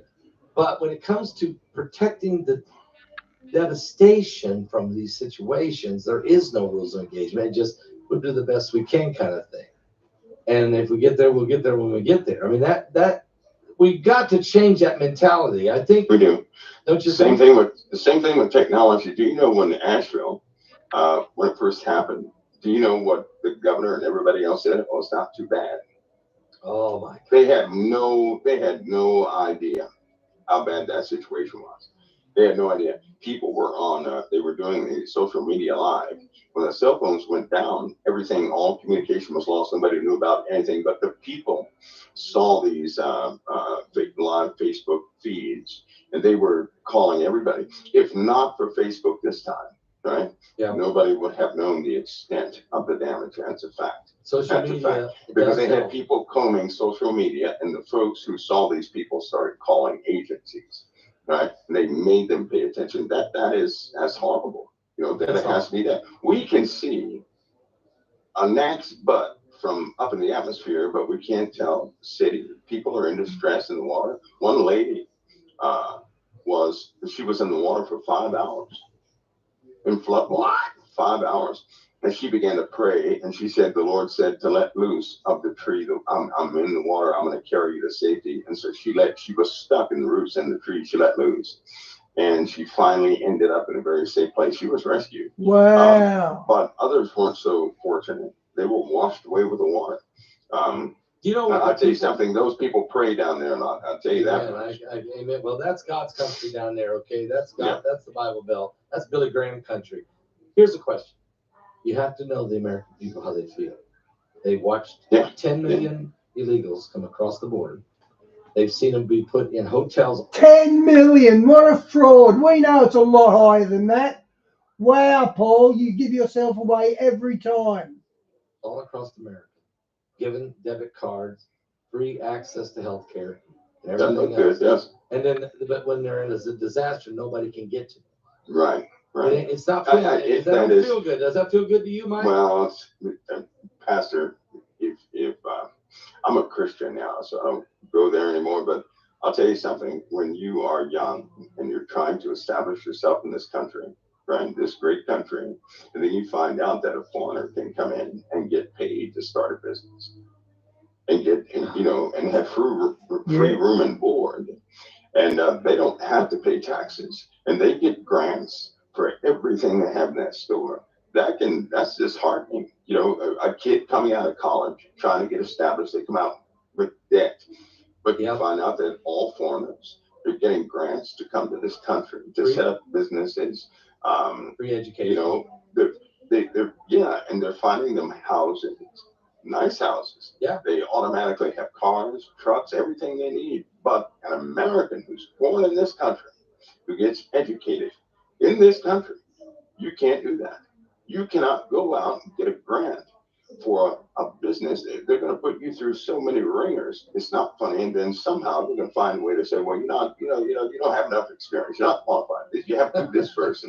But a foreigner, they will contact them overseas and say, hey, come here, set up your shop here. The whole thing is indifferent. Well, so the question is, why is that going on? I mean, what's the plan here? Is there a plan to, is this a hijacking of America? It's been taking place for a long time, right? Yeah, it has. And listen, good night, Phil. God bless, mate. Satan has been around for a long time. He didn't start his plan yesterday. This guy's been working since before the USA was thought of. Yeah. So you better believe he's doing things. And the sad part about it is, do people really not know this, right? I mean, if anybody would give a protest, would it be for some of these fundamental? Yeah, we love you too, Phil. Back to the hands of the Americans.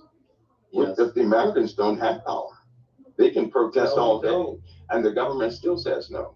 They can protest all day, and nothing changes. Well, we found that out. They can protest all day, but let the foreigners come over here. And they say, oh, everybody stop. National Guard comes out, protects them, and they send the Americans home. Start appeasing, throwing out the 10 Commandments, because we have foreigners here that are Islamic, throwing out the pictures of Jesus Christ in the schools because it offends the foreigners. Now, if you come to this country, you assimilate or go back home. Thank you. That means you adopt what's here. You don't change what's here. You adopt what's here. Amen. And because that did not take place, this is a melting pot by way of biology, not ideology. Sorry, it didn't look that way. And so now look where we are. Look where we are. And people are finally waking up to identify. And you know what they say when they wake up? We've lost our country. Yep. That's what they say. Yep. But it's I'll tell you something. Wow. It's sad, yes, but now that their eyes. Wow, Diane, that's interesting what you just posted. Wow. Open, they can see it. They have a responsibility to carry the ideology of this nation every day with them everywhere they go, with everything they do. I don't want to go political here, but I'm not trying not to, because you and I, we're very good at not going political. But we have to ask a question here. J.D. Vance, this BP debate. I mean, he shocked everybody, I think. Not me, but he shocked a lot of people with his brilliance. Yeah, I watched it too. I thought he was very articulate. I think he's very smart, J.D. Vance. I was impressed. And his humbleness, and his candidness, and his respect. And Waltz was dancing the waltz, tripping over his feet, but he was still waltzing. What is your thought? Do you think that moved the needle in one way or the other, or doesn't matter? I think with the vice presidential debates, they don't get the viewing that the presidential debates get, right? But I thought they were, honestly, I thought they were both of them, they had a pretty decent conversation. Yeah, I agree. Did stumble when he was asked about the China question. They both admitted to something, but J.D. Vance did something that was extraordinary.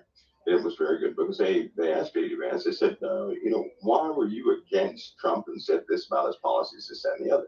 And his answer was quite sincere. He said, well, that's what I thought at first, listening to media and following the paperwork, this, that, and the other, until I saw it for myself, and I saw how the American people, their needs were starting to be met, and that they really needed the policies of Donald Trump at that time. That's why I changed my mind. And when he said that, because it was so forthcoming and honest, it was honest.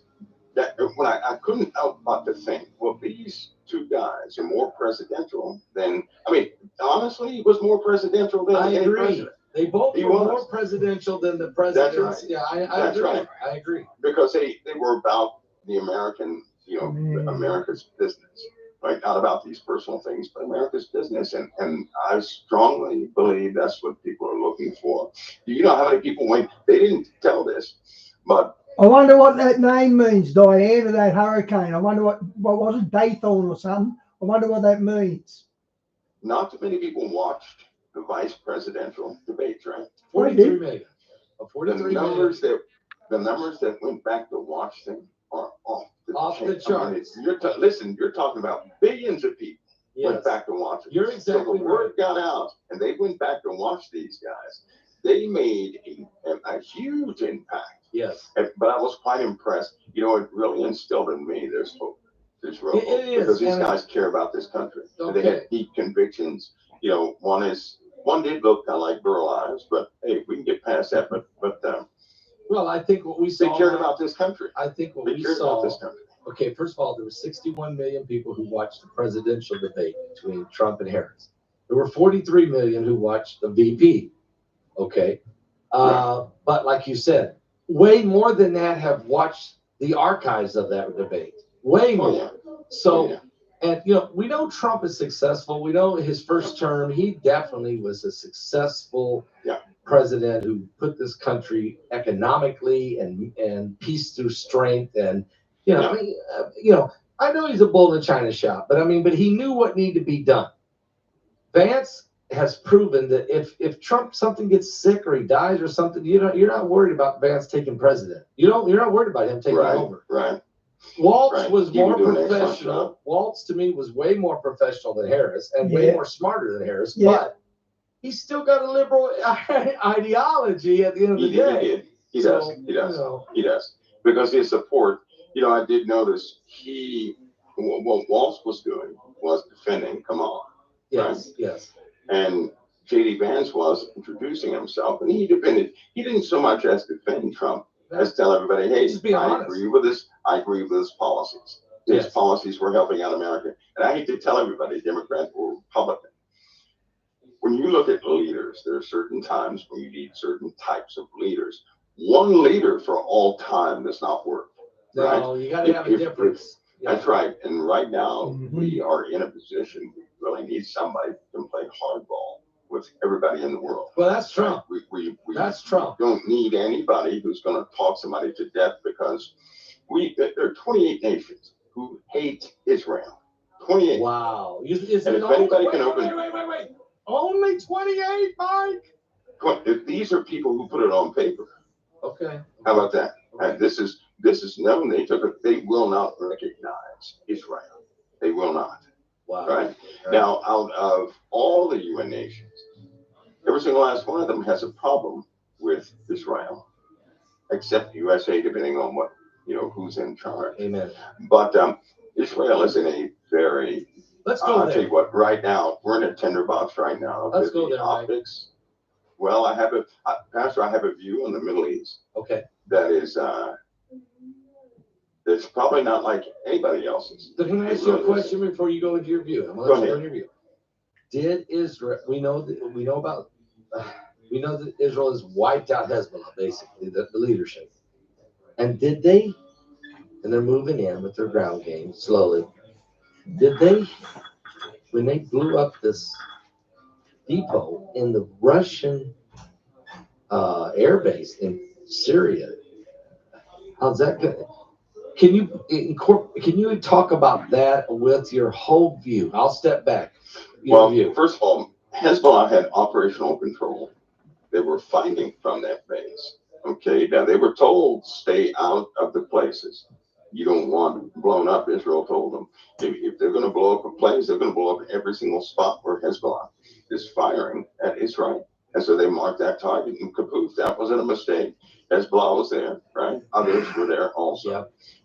And the Israel, by way of their intelligence, they know the true story of what's happening, because Hezbollah is not one nation. Hezbollah is more like 58 different nations. 58 different nations fighting against Israel. And so the story, the optics of what's happening, it looks one way, but it's in fact a different way. But it's also very dangerous, right? For example, Israel has no choice they have to defend themselves. Amen. They have to knock out the threats around them. Amen. But so let me give you this. Give everybody this cautional view. I see. Everybody already knows how if Israel overreaches in the eyes of the Middle East just an inch, they turn on Israel like a rabid dog. Everybody knows. You're right. Right? Yes. There's about to be a joint operation against Iran. Right? Okay. It's going to be a joint operation because somebody's going to have to monitor how much is going to be dished out. Let's put it that way. Right? But when Israel strikes Iran, and they will, when they get back at Iran, we already know. I can tell you what's going to happen. The entire world is going to perceive it as overreach. Period. Why do I say this? Because Israel has outgunned Iran. Iran launched many missiles at Israel, and the USA and Israel just about got all of them. So it was nobody died from that. Yes. So now in the world's eye, they're saying, okay, Iran is minimal in regards to Israel. But when Israel strikes back, they're going to say, wait a minute, you guys were in a position as you were much tougher than they are, and you knew that. And you just killed, they're not going to say soldiers, they're going to say civilians. It doesn't matter what they hit. And that's why the USA is trying to pick out certain targets where they cannot say you hit a bunch of civilians. But it doesn't matter what they hit. I'm telling you right now, the moment they hit Iran, the call is going to come out. They're going to say Israel did a strong overreach. The sentiment from the whole world will be against Israel. Right? Mm-hmm. This is going to be a mandate for their disarmament. Yep. That will be by force. And so you're going to see, and during that time, Iran is quite dangerous. I'm telling you, they're dangerous. Israel's already kicking the ass of them, so they got God on their side. They can't lose. The missiles they launched was from stuff, right? excess. That's right. It was little tiny, stupid things they were launching. Those ballistic missiles were by no means what they actually have. Iran has a capability of launching up to 10,000 missiles per wave. That would be They're insane. not going to block 10,000 missiles. No, you and can't. of those 10,000 missiles, they already have a high inventory from Russia, right? And from North Korea, that they can launch missiles that are near hypersonic. You can't, Iron Dome does not have the capability to intercept all of those, right? They also have chemical warheads. So when that happens, they know that can happen. They're going to be overwhelmed. Chemical warheads. Which is why, they have chemical warheads on some of those ballistic what kind missiles of chemicals are we inventory. talking about? The bad stuff, dusty mustard, HG nerve agent. Wow. They have it. And so if they start launching like that, that's just not going to be good. Well, I can tell you right now, my anchor is prophecy. I already know that the beast will come forward. Yes. The abomination of desolation. That 3.5 years occupation is going to be there. Yep. Right? Yep. So, and that's going to be right there in Jerusalem. So that means an armed coalition, multiple armies are going to go and take Israel. We already know it's going to be carnage. It's going to be exile and everything Half else. the city will go And under. That's right. And if Benjamin Netanyahu, right, and he's doing what he has to do for his nation. Right. It's just one of those moments. I just know what the world's going to do in return. They're going to overreach hit Iran, and that could hasten this entire event, right? Because if he does that to Iran, I'm telling you right now, Russia has no choice but to react. Russia is dependent on Iran.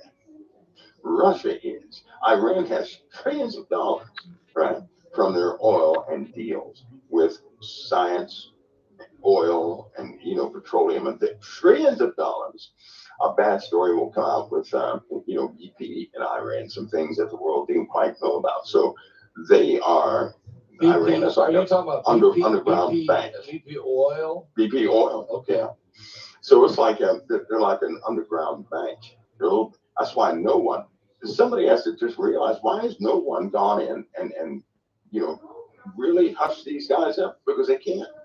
Okay, They so let's can't go. do that. So you're saying the reason Iran, when they fired the 181 ballistic missiles, that was their weak stuff. Because if they had come back and really hit Israel with 5,000 intercontinental ballistic, and then they would be the bad guys, right? That's right. So they fire what they had to do. They kick back and wait. Israel's going to smack them. We know Israel's going to hit them. I think it's October 7th, but I don't know. Let's say, and Israel hits them, and no matter what Israel hits them with, they're going to get blamed for being too aggressive, too strong, too this and that. And the world will start to surround Iran against Israel again, right? Yeah. And Iran will be sitting back. You're saying they're sandbagging. They have actually better capabilities. To what? Now they'll have the blessing of the world to throw some of that at us. Yes, they're very good at crying wolf. They're very good at crying mercy, right? Because they did say they wrote a statement saying Israel ought to exercise mercy. How do you say that after you just hit them with a bunch of missiles? Yeah, they're getting rid of the soups because you can stock soups up for a few years, Diane. That's why they're getting rid of the soups. Because they're Iran. And can I ask you, do you think they're going to try? Do you think Israel's going to try to assassinate or destroy the Ayatollah Ali Khamenei? Do you believe If they wanted to, they could dead? right now. Right now, in this moment, they could do it. They don't have to try. If they wanted to, they could do it right now. Israel has a key. So they're waiting. They're waiting for the right moment. They're waiting for the right moment. Plus you have wild cards. You also have Bahrain. You also have Jordan and Saudi Arabia, right? Saudi Arabia is in the middle. They're in an area that could easily get wiped out with a confrontation between Israel and Iran. They're in a very vulnerable, that's known as a, not fallout as in radioactive fallout, but fallout as far as, imbalanced projectiles, things of that nature always go right in Saudi Arabia. And they're in a very vulnerable position. So they're having talks with Iran. But I'll tell you something, the USA and Israel are coordinated. They will have some sort of coordinated attack. But I suspect Israel is going to act quickly. Right? When they make preparations, they don't stall between their preparations. So today's the 3rd. So we all know October 7th is a big day. And I'm hearing that there's chatter out there. We're getting information from some folks that are on the, on some of the agencies. I know you got great intel, so you could confirm or deny that October 7th, there is several different scenarios of attacks on Jews, whether it be in Israel or around the world. Do you sense that for October 7th, the 1 year? I'll tell you what. A lot of the pre-tribbers are predicting the 8th of October for rapture. Pascal, there have been some communications intercepts, and of course there's you have the Mossad who reports some pretty accurate information because they're embedded in the lives of terrorists and everything else. But they want to hit America pretty hard. That's what I thought. Jews in America. When I say hit us hard, they want to hit us hard. They want to hit us 9/11 hard. And so 9/11 can't compare to what they wanted. They're going for. Can they do it? Time. Do they have the capability? Yes, they can. Unfortunately, they can. Do we have the defense to stop it? Well, here's the problem. The problem is you have too many folks in America who are turning out to be loyal to Middle Eastern causes, right? Like that school teacher they apprehended yesterday who's been teaching for 35 years. And they just so happened to, one of the kids saw something on a cell phone. The kid reported that. And I guess they checked it out somehow. They had to go down the guy because he was, this guy was in the middle of planning. You're talking about a trusted school teacher, right? That was doing this. And so what you have are people over here in America who look like Americans. They talk like Americans, but they're not American in heart. They have for some reason, are forming sympathies towards the Middle East, right? Yeah. And you have a lot of people who are desperate here in this country also because drugs are a problem, period. Now, this is an angle most people don't think about. You have a lot of folks on methamphetamines, You just do. You have a lot of people on cocaine. These individuals would do anything for money. They would. Wow. Iran knows exactly who they are, right? Wow. So listen, these people have been nabbing children, nabbing women, right? They're right here in this country. They've been nabbing them. Some of these people are also pretty smart, but they're on methamphetamines. So they need that constant supply of money. If they get money from a foreign entity via, back channels of cryptocurrency, anything, they will do what's necessary to get that money. And so when you're Iran and you're offering Americans $11 million for 2 children, or $11 million for this, and this is the money that's floating around, there's a problem. And when you have the dark web, that a lot of people don't even know how to get on the dark web. It's not something anybody should ever do. Nobody should ever do that. No, I don't know, and I don't want to know. Yeah, don't do that. But when you have half of America's people are compromised by way of the dark web, I'll say more than half, but probably about 3/4 of the people in America are on your social security numbers, date of birth, all that's on the dark web. You have identity compromises. And so you have these folks who act like there's someone else doing these dirty crimes, and it causes confusion within this country. Right? You're going to have a problem. It's a known fact that there's a lot of compromised methamphetamine addicted individuals in America who will carry out Iranian actions right here in the USA. Wow. So they get money. And they are specifically, that's right, they're specifically targeting Caucasians, because in truth, nobody's going to look at a Caucasian and say, you're a Middle Eastern sympathist. They're not going to do that, right? And so they profile people like that who are addicted to drugs, and they recruit them. And I'm telling you, it's a huge problem. When you start paying people money, they don't care. They don't care. They want that money so they can get their stuff. Right? And so you're facing that element also. Now, they have plans here for this country. And unfortunately, they've been planning for a couple of years now. Think about that. So you mean to tell me they're just now starting to publicize this? They should have publicized the problem of domestic terrorism a couple of years ago pretty strong. Exactly. We have foreign elements who are recruiting people in the USA to do some terrible things. You guys have to watch out for this. But because the political atmosphere was so dynamic and violent, and somewhat violent, and because all the controversy with President Trump and all this stuff, violent. Nobody wanted to talk about it. Nobody wanted to say anything that would inflame the blame. Right. So now we're in a bad jam. Well, you say, yeah, you're right. Somewhat violent. A bullet hits the president in the ear. The guy's hanging out for 12 hours with a rifle, with a scope, and who knows how many other potential assassins are waiting. You're right.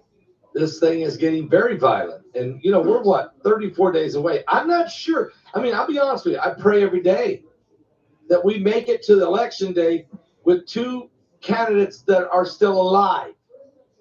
I'm serious about that, Mike. I never thought I would have to pray like that. I don't want either one. I don't want, but I'm saying this is a dangerous situation, aren't we in? It is. It is. And the media, now's the time for the media to be very responsible. In fact, my advice to people is search out your Christian media sources. I'll tell you why. Because they're not, they're just, these guys are bloodthirsty. They're amulet chasers. All they do is inflame situations. Amen. And in fact, they're the reason so many people are upset. It's them. It's them. Yep. Mainstream media. Mainstream it's media. them. Yep. They're out for blood. They got mad at J.D. Vance because he didn't, throw Kamala Harris under the bus.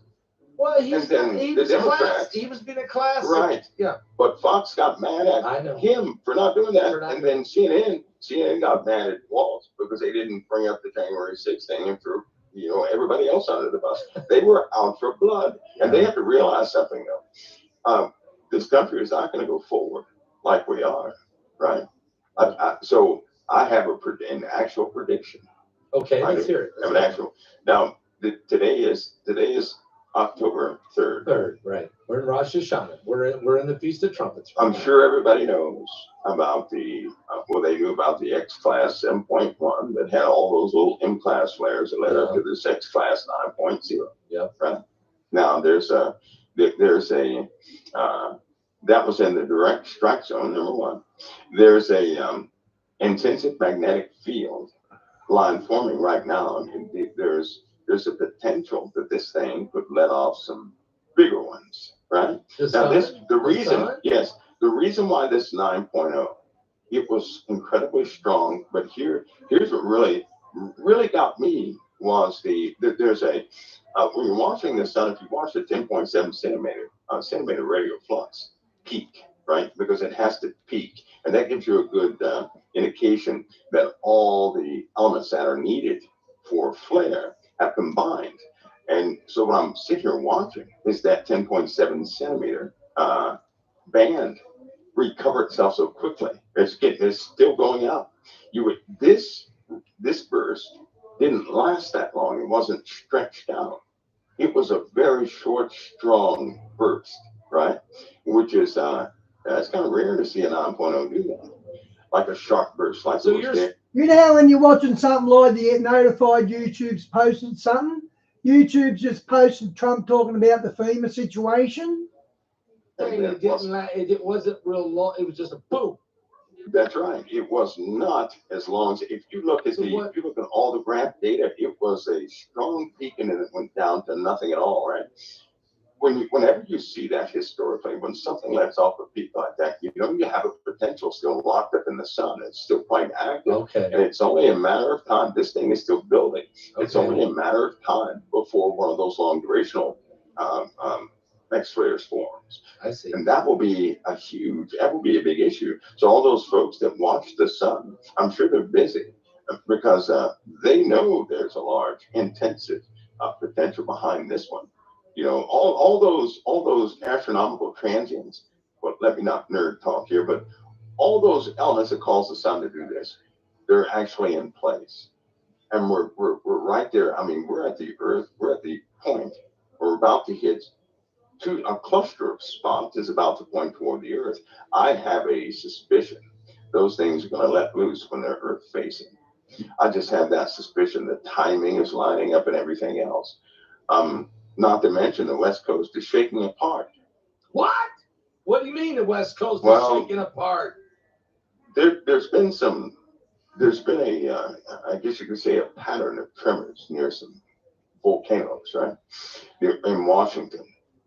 Washington State. So if that continues, and we already have those volcanoes waking up, we're gonna have an eruption problem starting right there.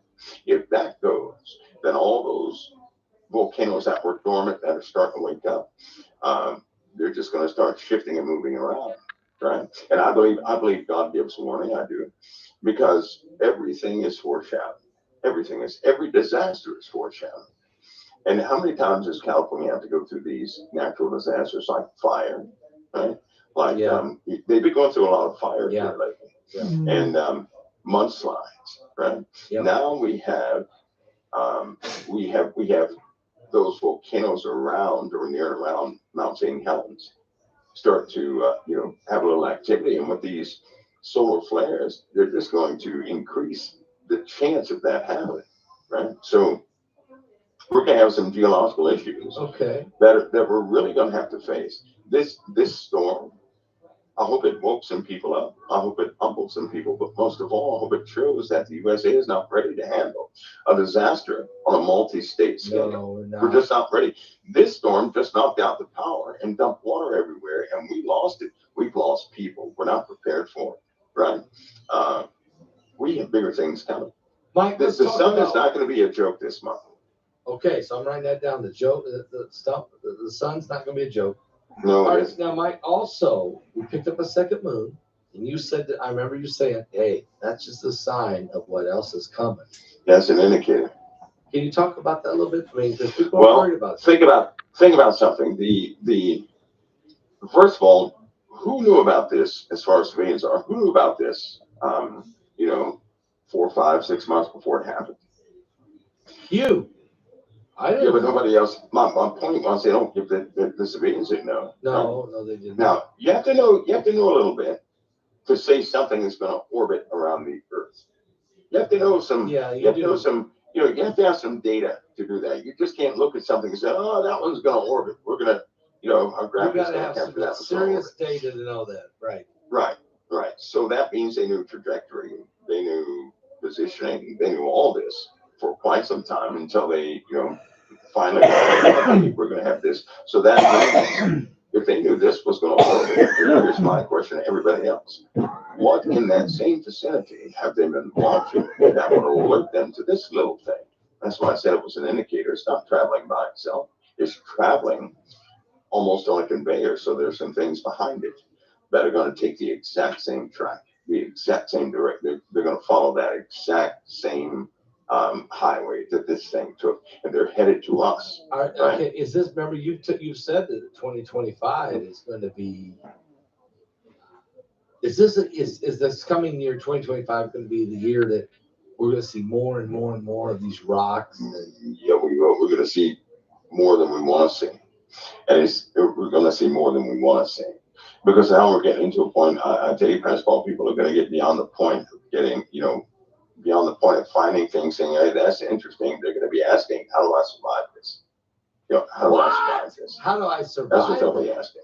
Yeah, kind of like this storm. The storm caught everybody by surprise. And when it hit, it was too late, right? Oh, they're going to do the same thing with celestial problems. They're going to say, how do we survive this impact? How do we survive that impact? Right? They're going to be saying that. And all the while, we're going to see the Middle East consumed. I mean, absolutely consumed. In war.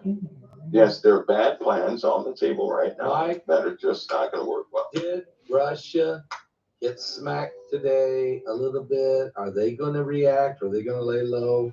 This was a Russian air base that had gotten. There was a plane from Iran that landed 1 hour before Israel went in and blew everything up over there on those weapon depots. Hey, we know Russia, and you've said it a million times. Russia and Iran are hooked. They're at the belt, at the hip. So, is Russia going to just kind of back off and then kind of ignore this, or do you think they're going to wait? They're going to wait for the retaliation of Israel first. They're going to wait, and that's why I see the USA. Right now, they sent supplies to the Ukraine. Right? Who's the U.S.? They approved supplies to the Ukraine. $75 billion worth of supplies. Who did that? That was the USA. But they didn't supply. But they didn't approve $175 billion for North Carolina. No. Okay. No, they did. They immediately. They said. I'll tell you why they did that so quickly. You ready? Okay.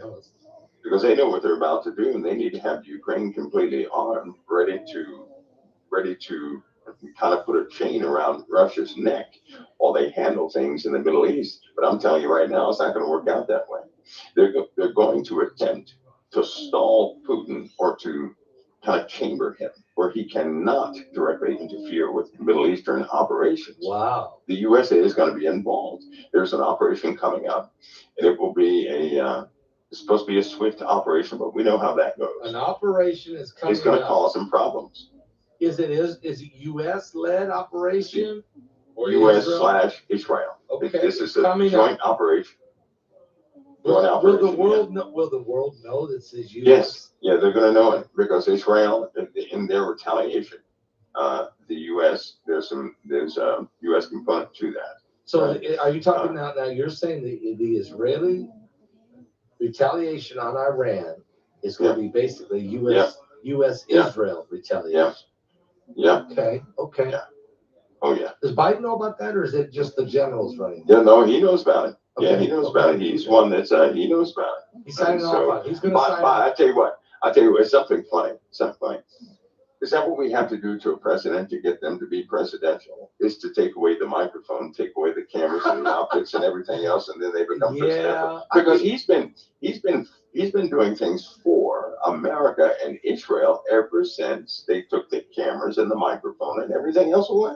Well, he doesn't have to worry about. He's not going to get to be president after January 20th of next year.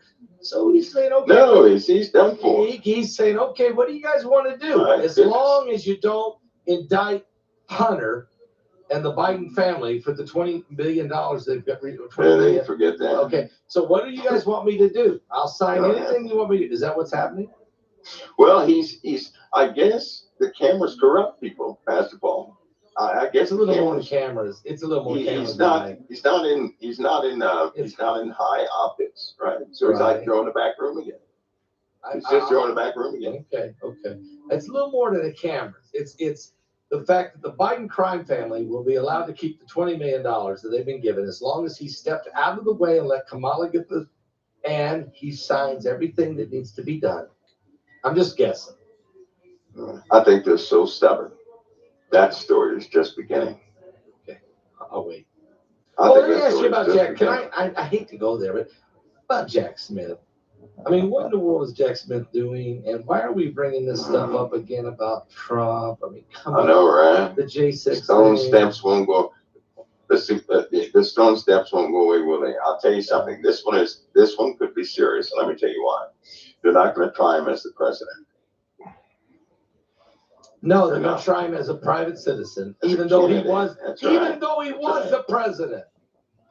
I was looking at some of the laws, right? One of the laws stipulates that if you're acting in a capacity of the president, right, then your actions are presidential, thus you're the president. But if you're acting in a capacity as a candidate, you're under the stipulation of a civilian.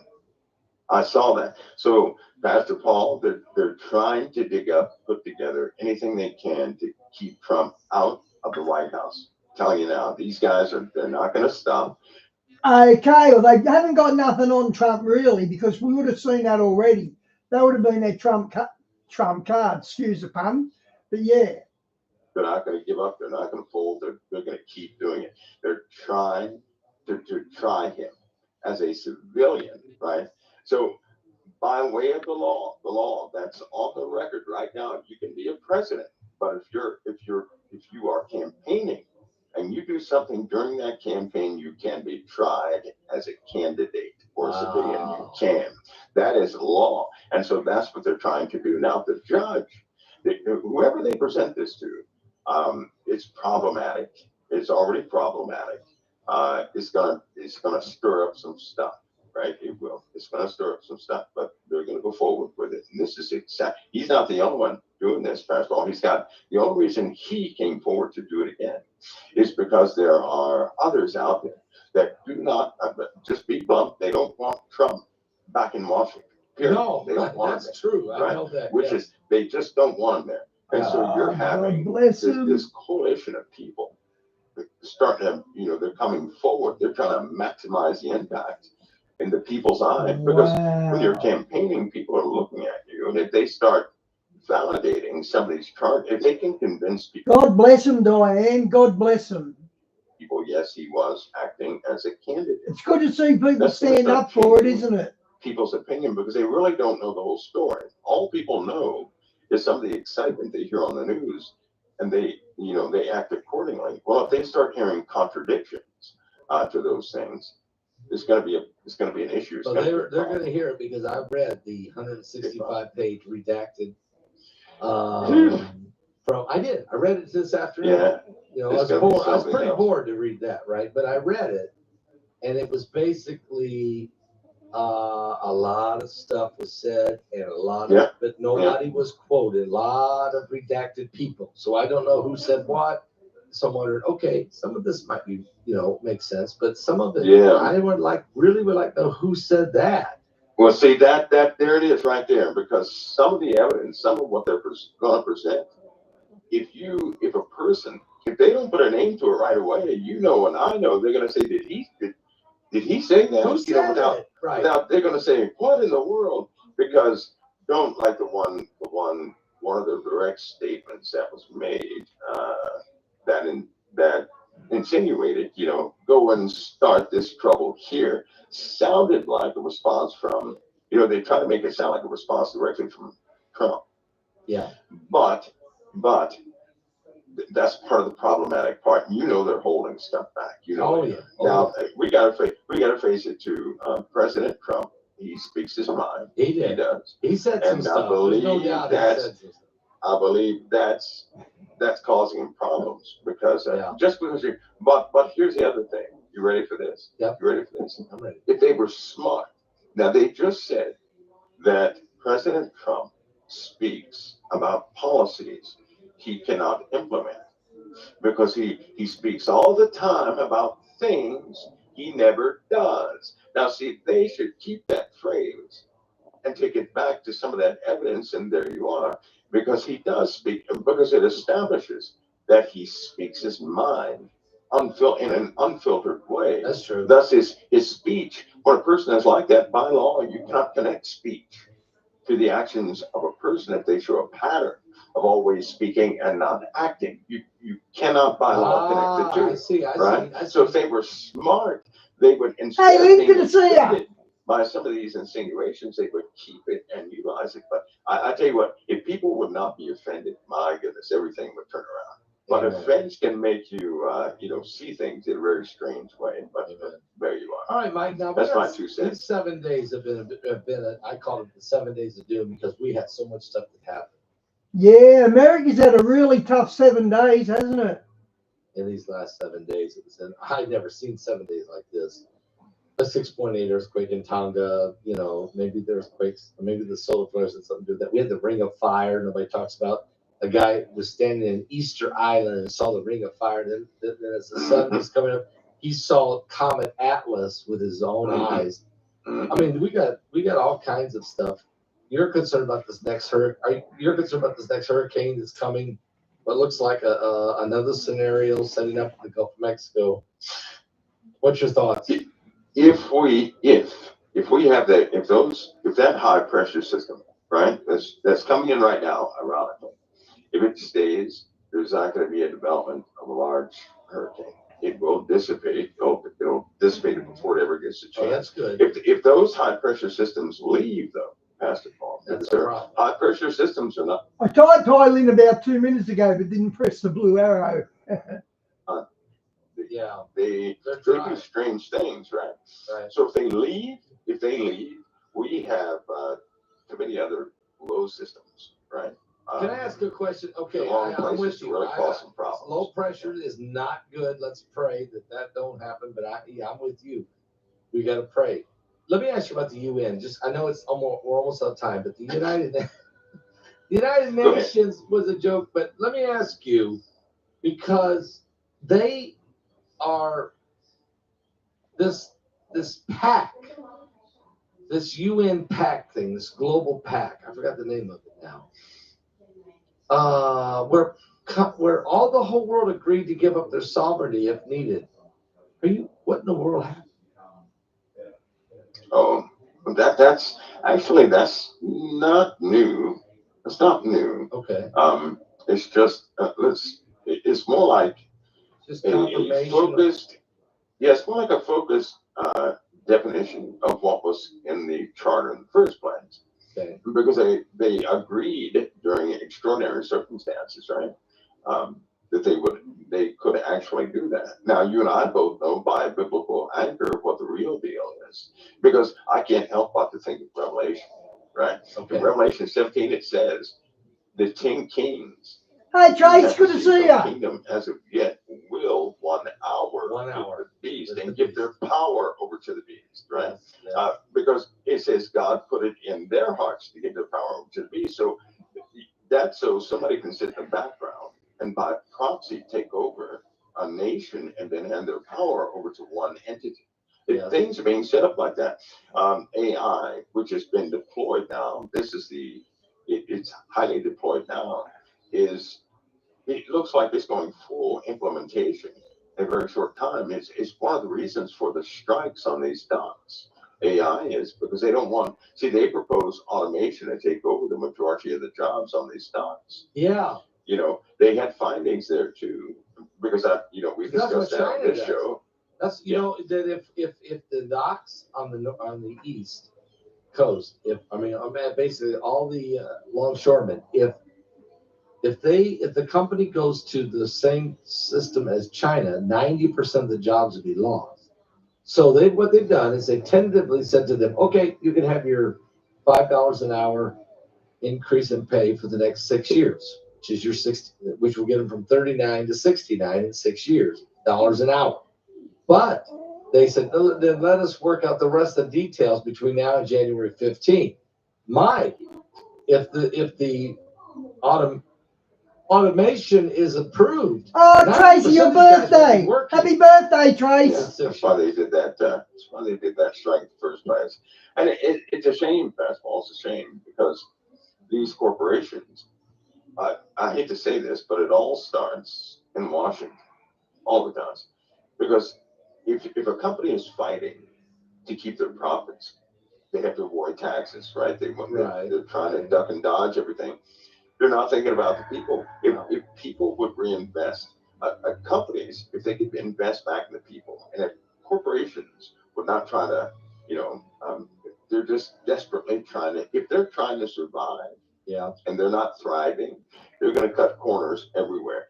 But if they're surviving and doing well, right, then that's when they start helping out their employees. That's when the economy is recovers, right? That's when they also, instead of beating down their competition, they lift up their competition.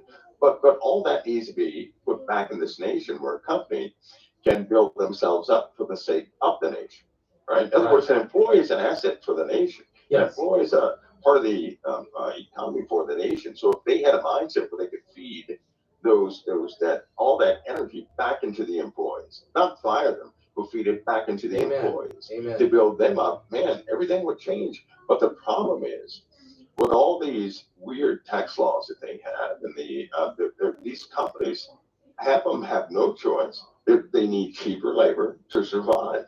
Because if they don't have cheaper labor, they're going out of business. Why? Because of all the taxes. Because tax. Right. So these people that sit there and say, when the government says we have to raise taxes and then we're going to fight for the unions, they're basically lying. The truth is, if you cut taxes and quit wasting it, how much money have we sent to Ukraine? How much money have we sent here and how much have we sent there? He's right. If that money was invested, going to rebuild your infrastructure with the money they've given Ukraine. Such a shame. Used for the American people. Yeah. You don't have to lay people off. You don't have to do these kinds of things. That's right. Which is why they need a brand new agency that will ensure that companies employ a minimum number of employees. Amen. Right? I like that. So that they can feed back into the economy no matter who they are. That would keep foreign countries overseas over there. They wouldn't try to come over here and undercut everything, but if they come over here, take our money and ship it overseas. Is that what Trump's trying to do with the tariffs in his own way? In the best way he knows, or whatever. I guess it would be a portion of tackling a piece of that problem, but even the tariffs will not solve the issue of redirecting. It's a band-aid. Because to feed America, to put your heart back into America, is to put your heart back into the employees. The employees have to be, they got to put a smile on those employees' faces. They got to be able to give them a bonus. And the employees have to be, if the employees are proud of that company for how their stance in this country, everything would change in less than a month if they were to do that. If they were to make sure that they have American employees, right? A minimum amount. That means, no more of this, no more. You can have automation, fine. Sure. You're going to have your employees too, right? Because you got to pay people, actually living people, to continue to feed the economy. That way the entire nation is built up. That's how you build a nation up. Amen. You can't do that by automating everything. And you can't do telling that your competition just to dodge taxes. You can't do that by automation of everything or outsourcing everything to other countries at slave labor. They're doing that to avoid taxes. I know. So let's cut taxes. Quit. Let's quit using outsourcing. Use America first. Cut taxes, and guess what? You can do a little automation. Everybody wins. That's what I'm hearing you say. And Pastor, they're trying to convince me. This is what I do not agree with. I do not agree with this democratic ideology. It is a democratic ideology. Amen. That you take the wealth of the rich and give it to the other people. No. You give money to the middle and lower classes through employment. Tracy, you doing anything for your birthday? You going out for dinner or anything like that? Thank you. So you feed resources. Feed the workers. And you make sure these corporations can run good. They will pay their employees and give them bonuses and hire just about everybody. They And don't. you make sure that never stops. And that's how this country would grow. You don't just give money to somebody, right? You offer employment for everybody. If you cut taxes How by different is that? my thought was one day I thought if they would just cut taxes by 50%, just cut taxes by 50%, the American economy would explode. It would. Yep, that's that one part of it. And the other part, Pastor Paul, the reason I say mandate on employees is because you have crooked executives. Yeah, right? you do. Greedy executives. You do. All they want that money to send it overseas to live their lavish lifestyles. Say no more. And so have a minimum amount of employees that that company would have to keep. And I mean, really work out the numbers. So that way they can't do that. If they want to be greedy, they have to go to another country. It won't work here, right? So you put those things in place, and that ensures the honesty of a company. Then their competition will be friendly competition. Then we'll have the best products in the world because everybody will be helping everybody out. You know, that would be an amazing thing. You and I just solved the world's problems right We there. did. We really did. Like this was great. I mean, this might be one of the best programs we've had. I mean, because we really are talking about the honest things that's going on. There's bad things happening, there's good things happening, there's things that are happening that could be fixed. And mostly, Jesus is the only way. He's the answer. Amen. Amen. I appreciate you for your faithfulness here on every Thursday night. It's amazing that you come here every Thursday night. Yeah, Tracy, it's starting to warm up now, actually. We're going to daylight savings this weekend. And you're ready to go. Which means I can go an hour earlier, I think. Thursday night. And great wisdom and great information for us. And I appreciate your candor. Thank you. Pastor Paul's an honor. Always an honor, brother. Okay, guys, as usual, I'll finish with prophecy from Stan.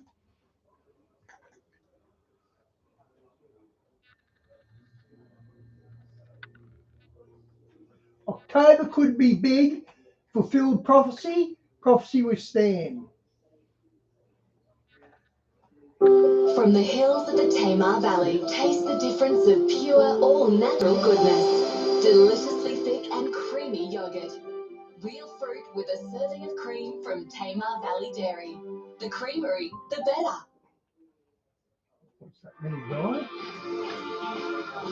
Get more of what you're into with a subscription to the Sydney Morning Herald. It's all yours to discover with the Sydney Morning Herald.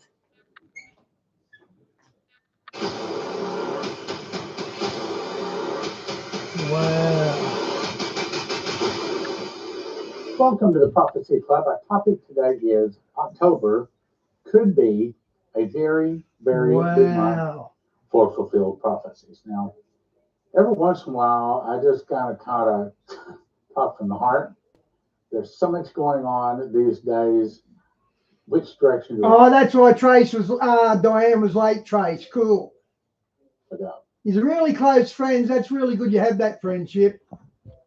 So today I'm going to give an overview of some things we could look for in the month of October. Now, let me start with a disclaimer. I cannot prove, I cannot guarantee any of these are going to come to pass in October, but I think you will agree with all of the prophecies, all of the things going on right now, these many are very likely. Okay, let's start with October 1st. And as I'm recording this, it's 2:59 p.m. on October the 1st, 2024. And as I said in yesterday's program, which aired today, 45,000 longshoremen would go on strike, and they did go on strike. Now, I'm sure you've heard, all of the news is talking about it. The point is, they may not have made clear to you, the longshoremen, or the workers, are asking for a 77% increase in income over the next 6 years.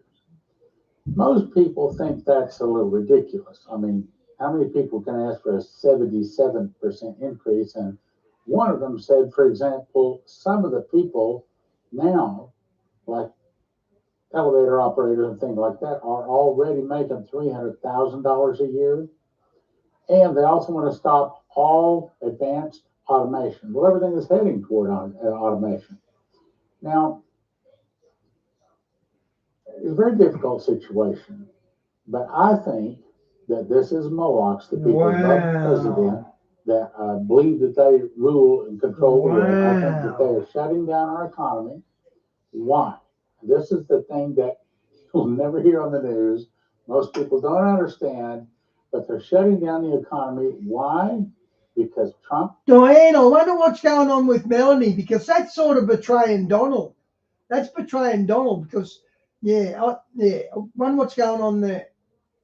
And the other white hats are kicking them out of the White House. I know Trump said send the abortions back to the states, but give him credit for getting rid of it in the federal court. You've got to give him credit for that. The government control and kicking them out of the financial house, bringing in a new financial system and kicking them out of the government system, and probably heading to over 400,000 massive arrests, say the prophecies. Now remember, Benjamin Fulford was told, we ruled this planet for thousands of years and we'll destroy it rather than give it up. The devil believes that he has a right to rule this planet, and of course, he gave us, the Christians, all power over all serpents and scorpions, and nothing by any means shall hurt us, and all the power of the enemy.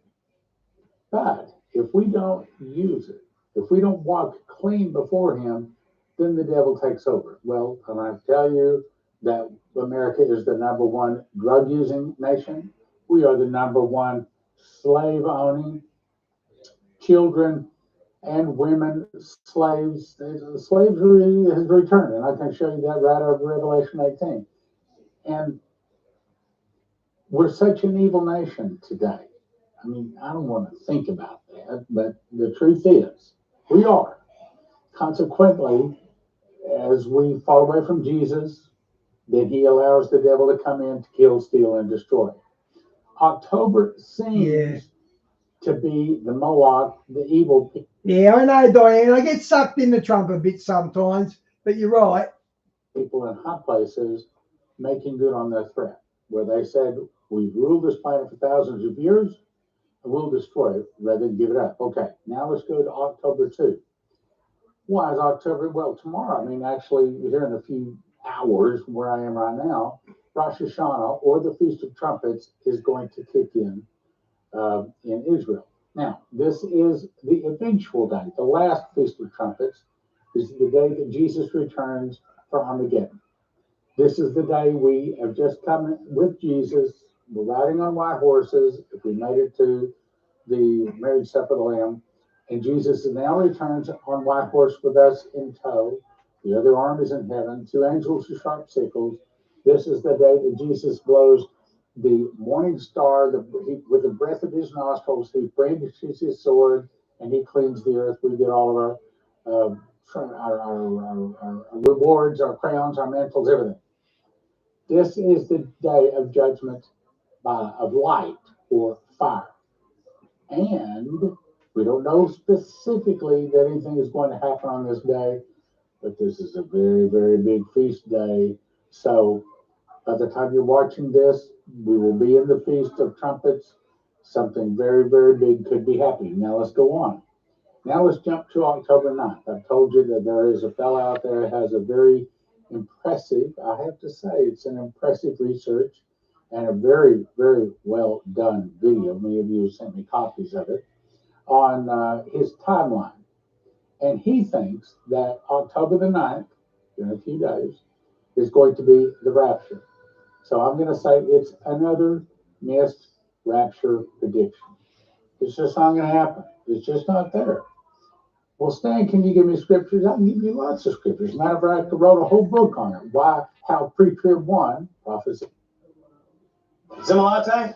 Love you is easy. Love you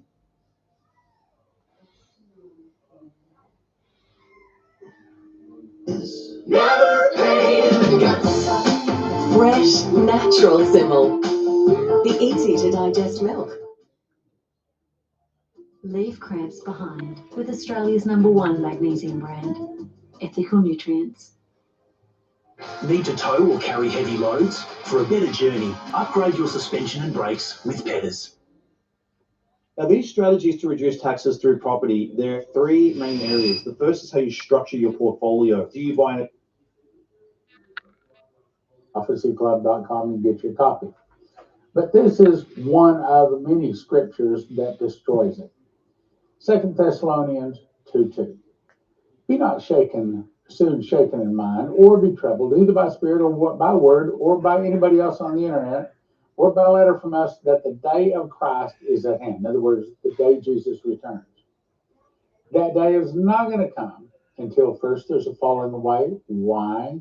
Because the man of sin comes in, sits on the Ark of the Covenant, proclaims himself God, and the Pope says, there he is, there's the man God, everybody got to worship him. And there's a whole big deception. We talked about that a lot of times, so I'll move on back. There is not going to be a return of Jesus at all until we see at least the Antichrist sit on the Ark of the Covenant. Well, to my knowledge, the Antichrist hadn't even showed his face yet, much less the Ark of the Covenant coming out. So it's just not going to happen. I love my pre-trib brothers and sisters, but I'm telling you, it's just not going to happen. Either that or throw the Bible away. One or the other is true. Either we're going to have rapture October the 9th and throw the Bible away, or keep the Bible, and we're not going to have a rapture. So one or the other is true, and I'm going to choose the Bible. Let's keep going now. I put this chart together, because you need to see some things that are going on. Okay, so let's look at this. So as I'm making this, we're on Tuesday, October 1. Tomorrow is Feast of Trumpets. Now let's drop down to the 9th, right below that. It's another false rapture. 2 days over, we're at Atonement or Jubilee. That could very well be the day that the wealth of the sinner is laid up for the just is released. I don't exactly understand how all of that is going to happen. I hope it happens. As you recall, Shane Warren was told that there will be a wealth transfer, that people won't be able to go to the government anymore. That's for them holding up signs that says, we want our entitlements. They won't be able to go to the government anymore. The government's broke, and there'll be a great wealth transfer. Is that the start of the wealth transfer? Now, let's go on. Then let's move down to the 16th. That's the Feast of Tabernacles, and that is the day when we get our new house. Is that the day that we could start getting a new flag, a new name? I don't know. Personally, I think that's more like January or February, somewhere in that ballpark. But then we look at the BRICS Summit. Now, that's October 22 through 24. That's when now the count is up to 159 nations that are all planning on going around the dollar. Now, they haven't actually implemented it yet, but a lot of people are watching this BRICS Summit thinking, hey, coming out of this BRICS Summit could be them saying, we're going around the dollar, we're introducing a new currency system. That could be part of it too. But my point is, I don't exactly know when and how all this, but as watchmen, that's what we're doing. We are watching to see if some of these things are about to come to pass. Now, I just covered this the other day. So if you look at blue, was when we recovered. That represents today. Okay, so then you look at the 9th is the pre-trib rapture, this guy says. And then the start of the tribulation, he says, is the 13th. Okay, there's a lot of people saying October the 8th or 9th is rapture. And a lot of people are saying that. Then you jump to next year, 2025, the counting of the Omer is from the 13th to the 1st. That could very well be all of this, the meteor coming out of the sky, the New Madrid earthquake.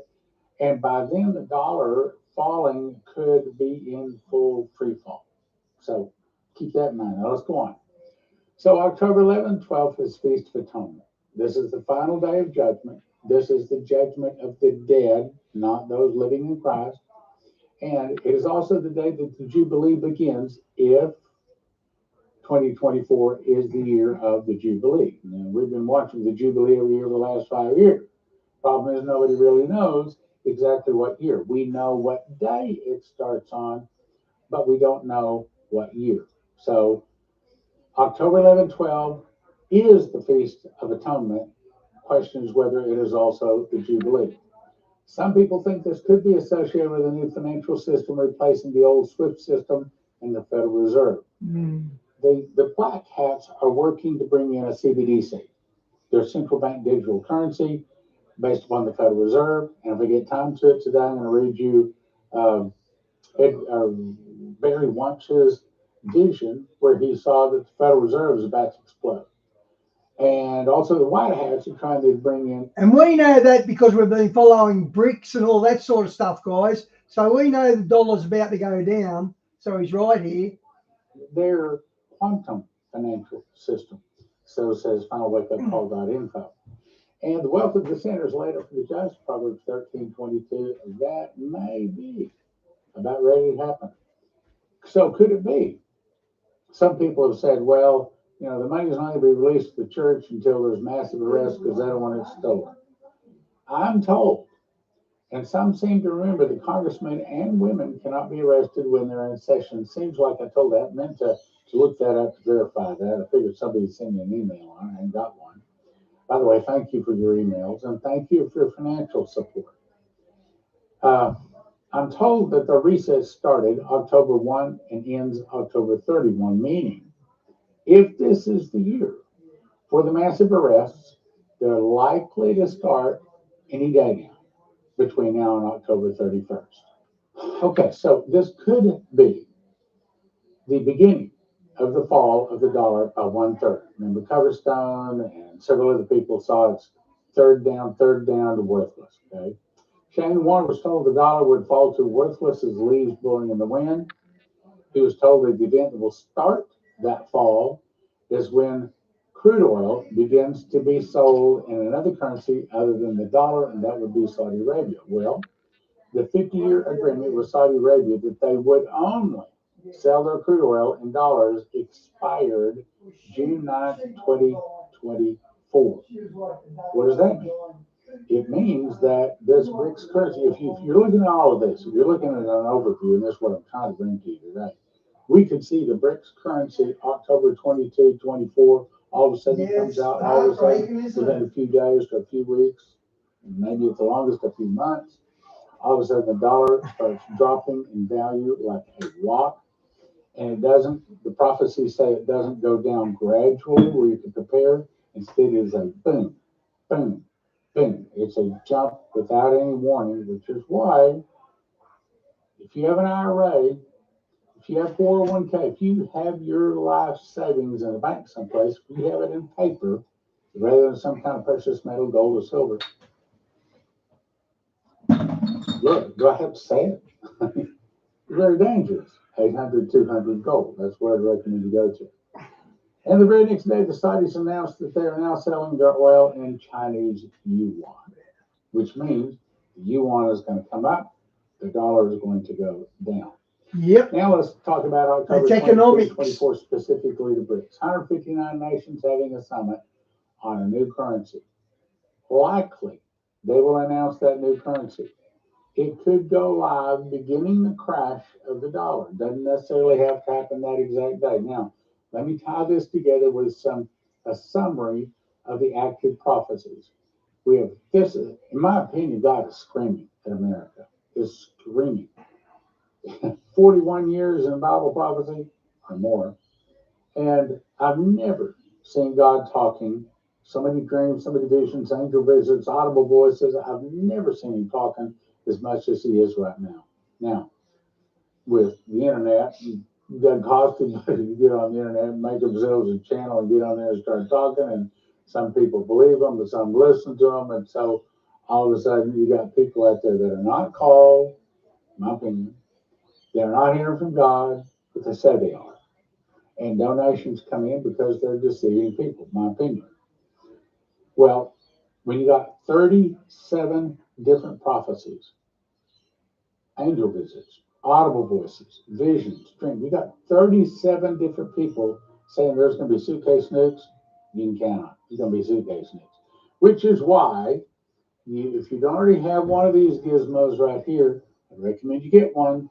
EMPshield.com. One on your car, one on your house.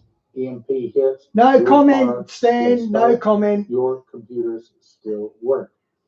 17 say there's going to be a meteor, tsunami, and earthquake hit.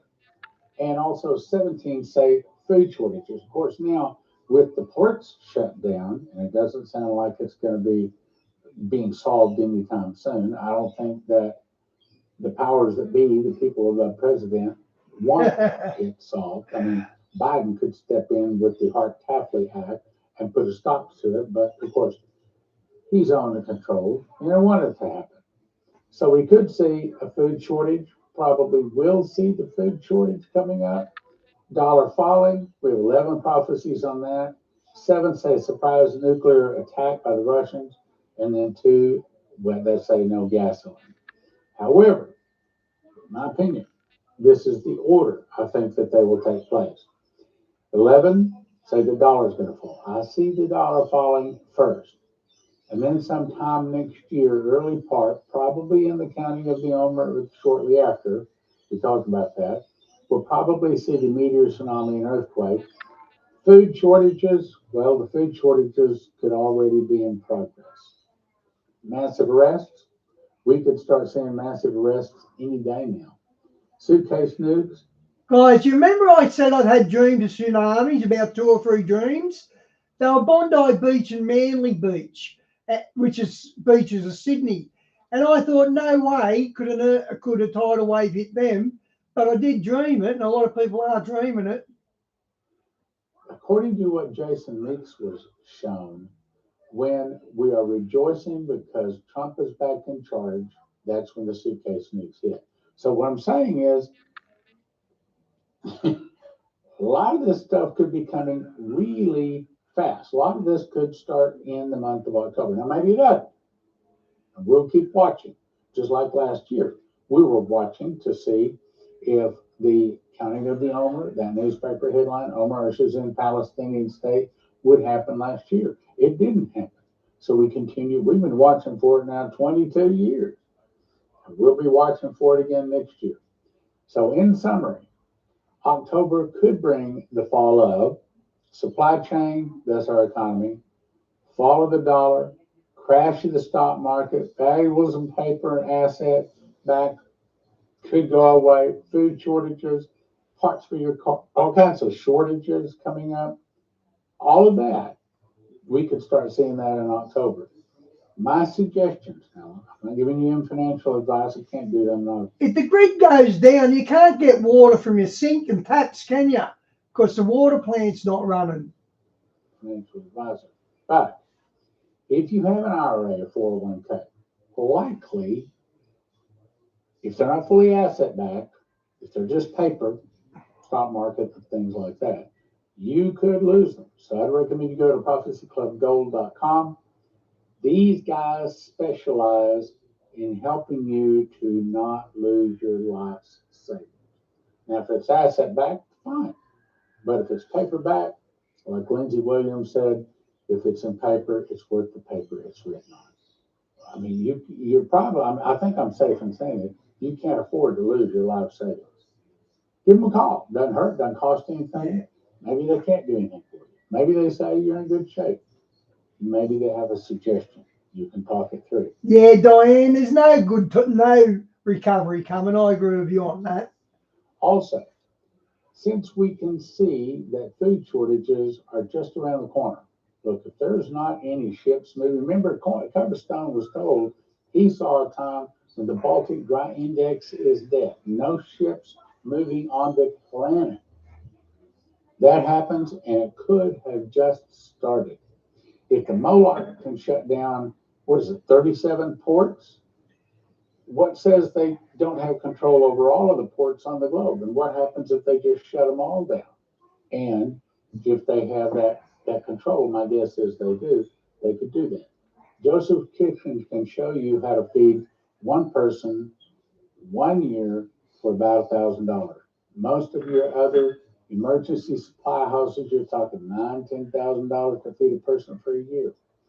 Joseph Kitchen, you can do it with whole wheat, about $1,000 a person. Use the promo code prophecy. EMP Shield, promo code prophecy. We talked about that. Also, sat123.com. This is one of our new sponsors. These guys have, where did I put it? That's back over there. I want to show you. Satellite phones. They have satellite internet. They have fun of your internet in the car, internet on the boat, all kinds of things. Go to sat123.com. Promo code is prophecy.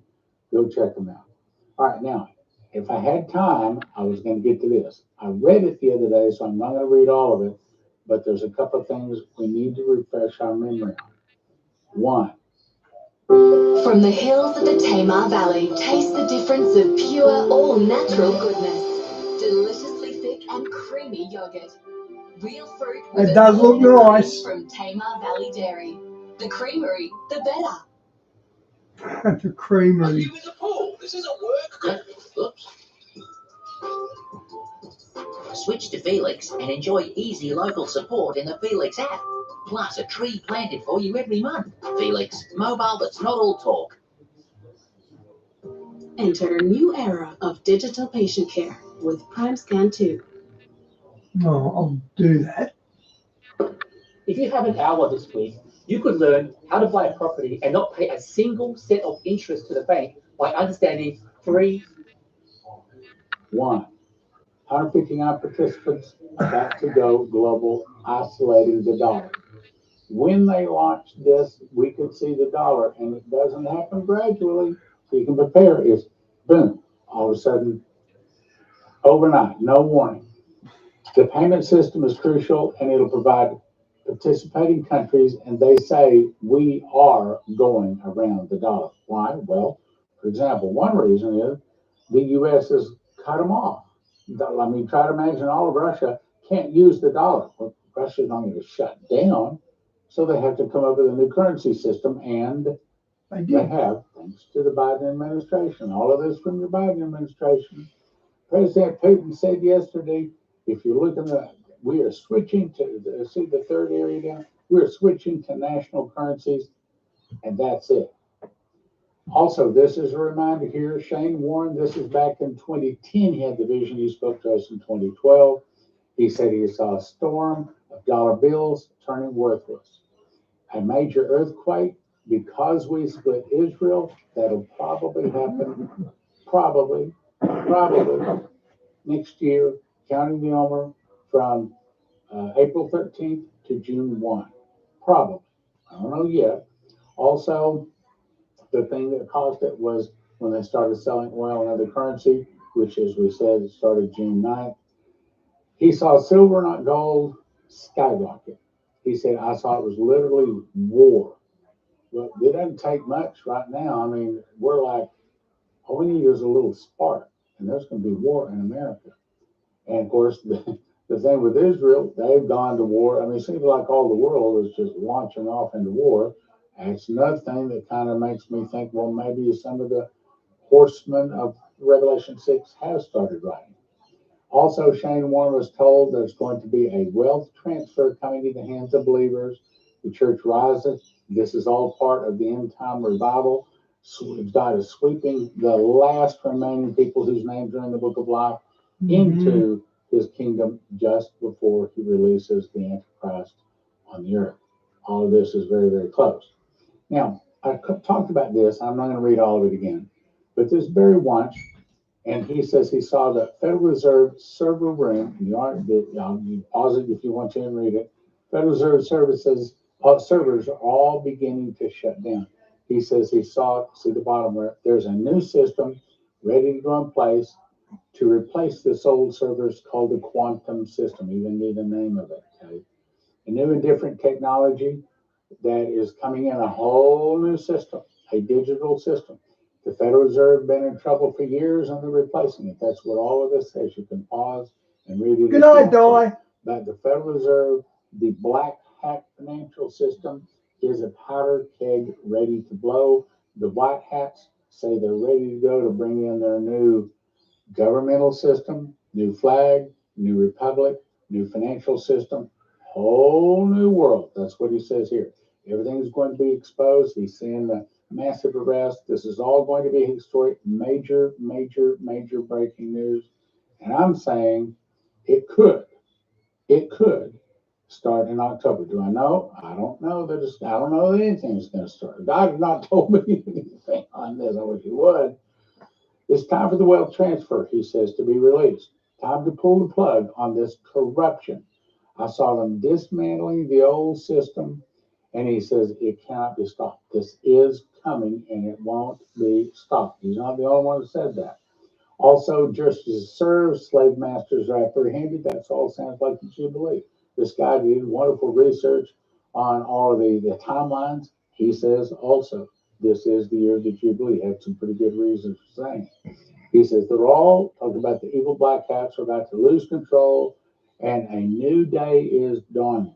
This is what I'm trying to get. I don't believe that.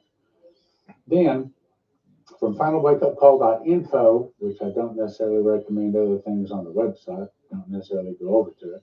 He says, however, there is an alliance, the White House, bringing Trump back into control using new technology to Okay, guys, I'm out. God bless.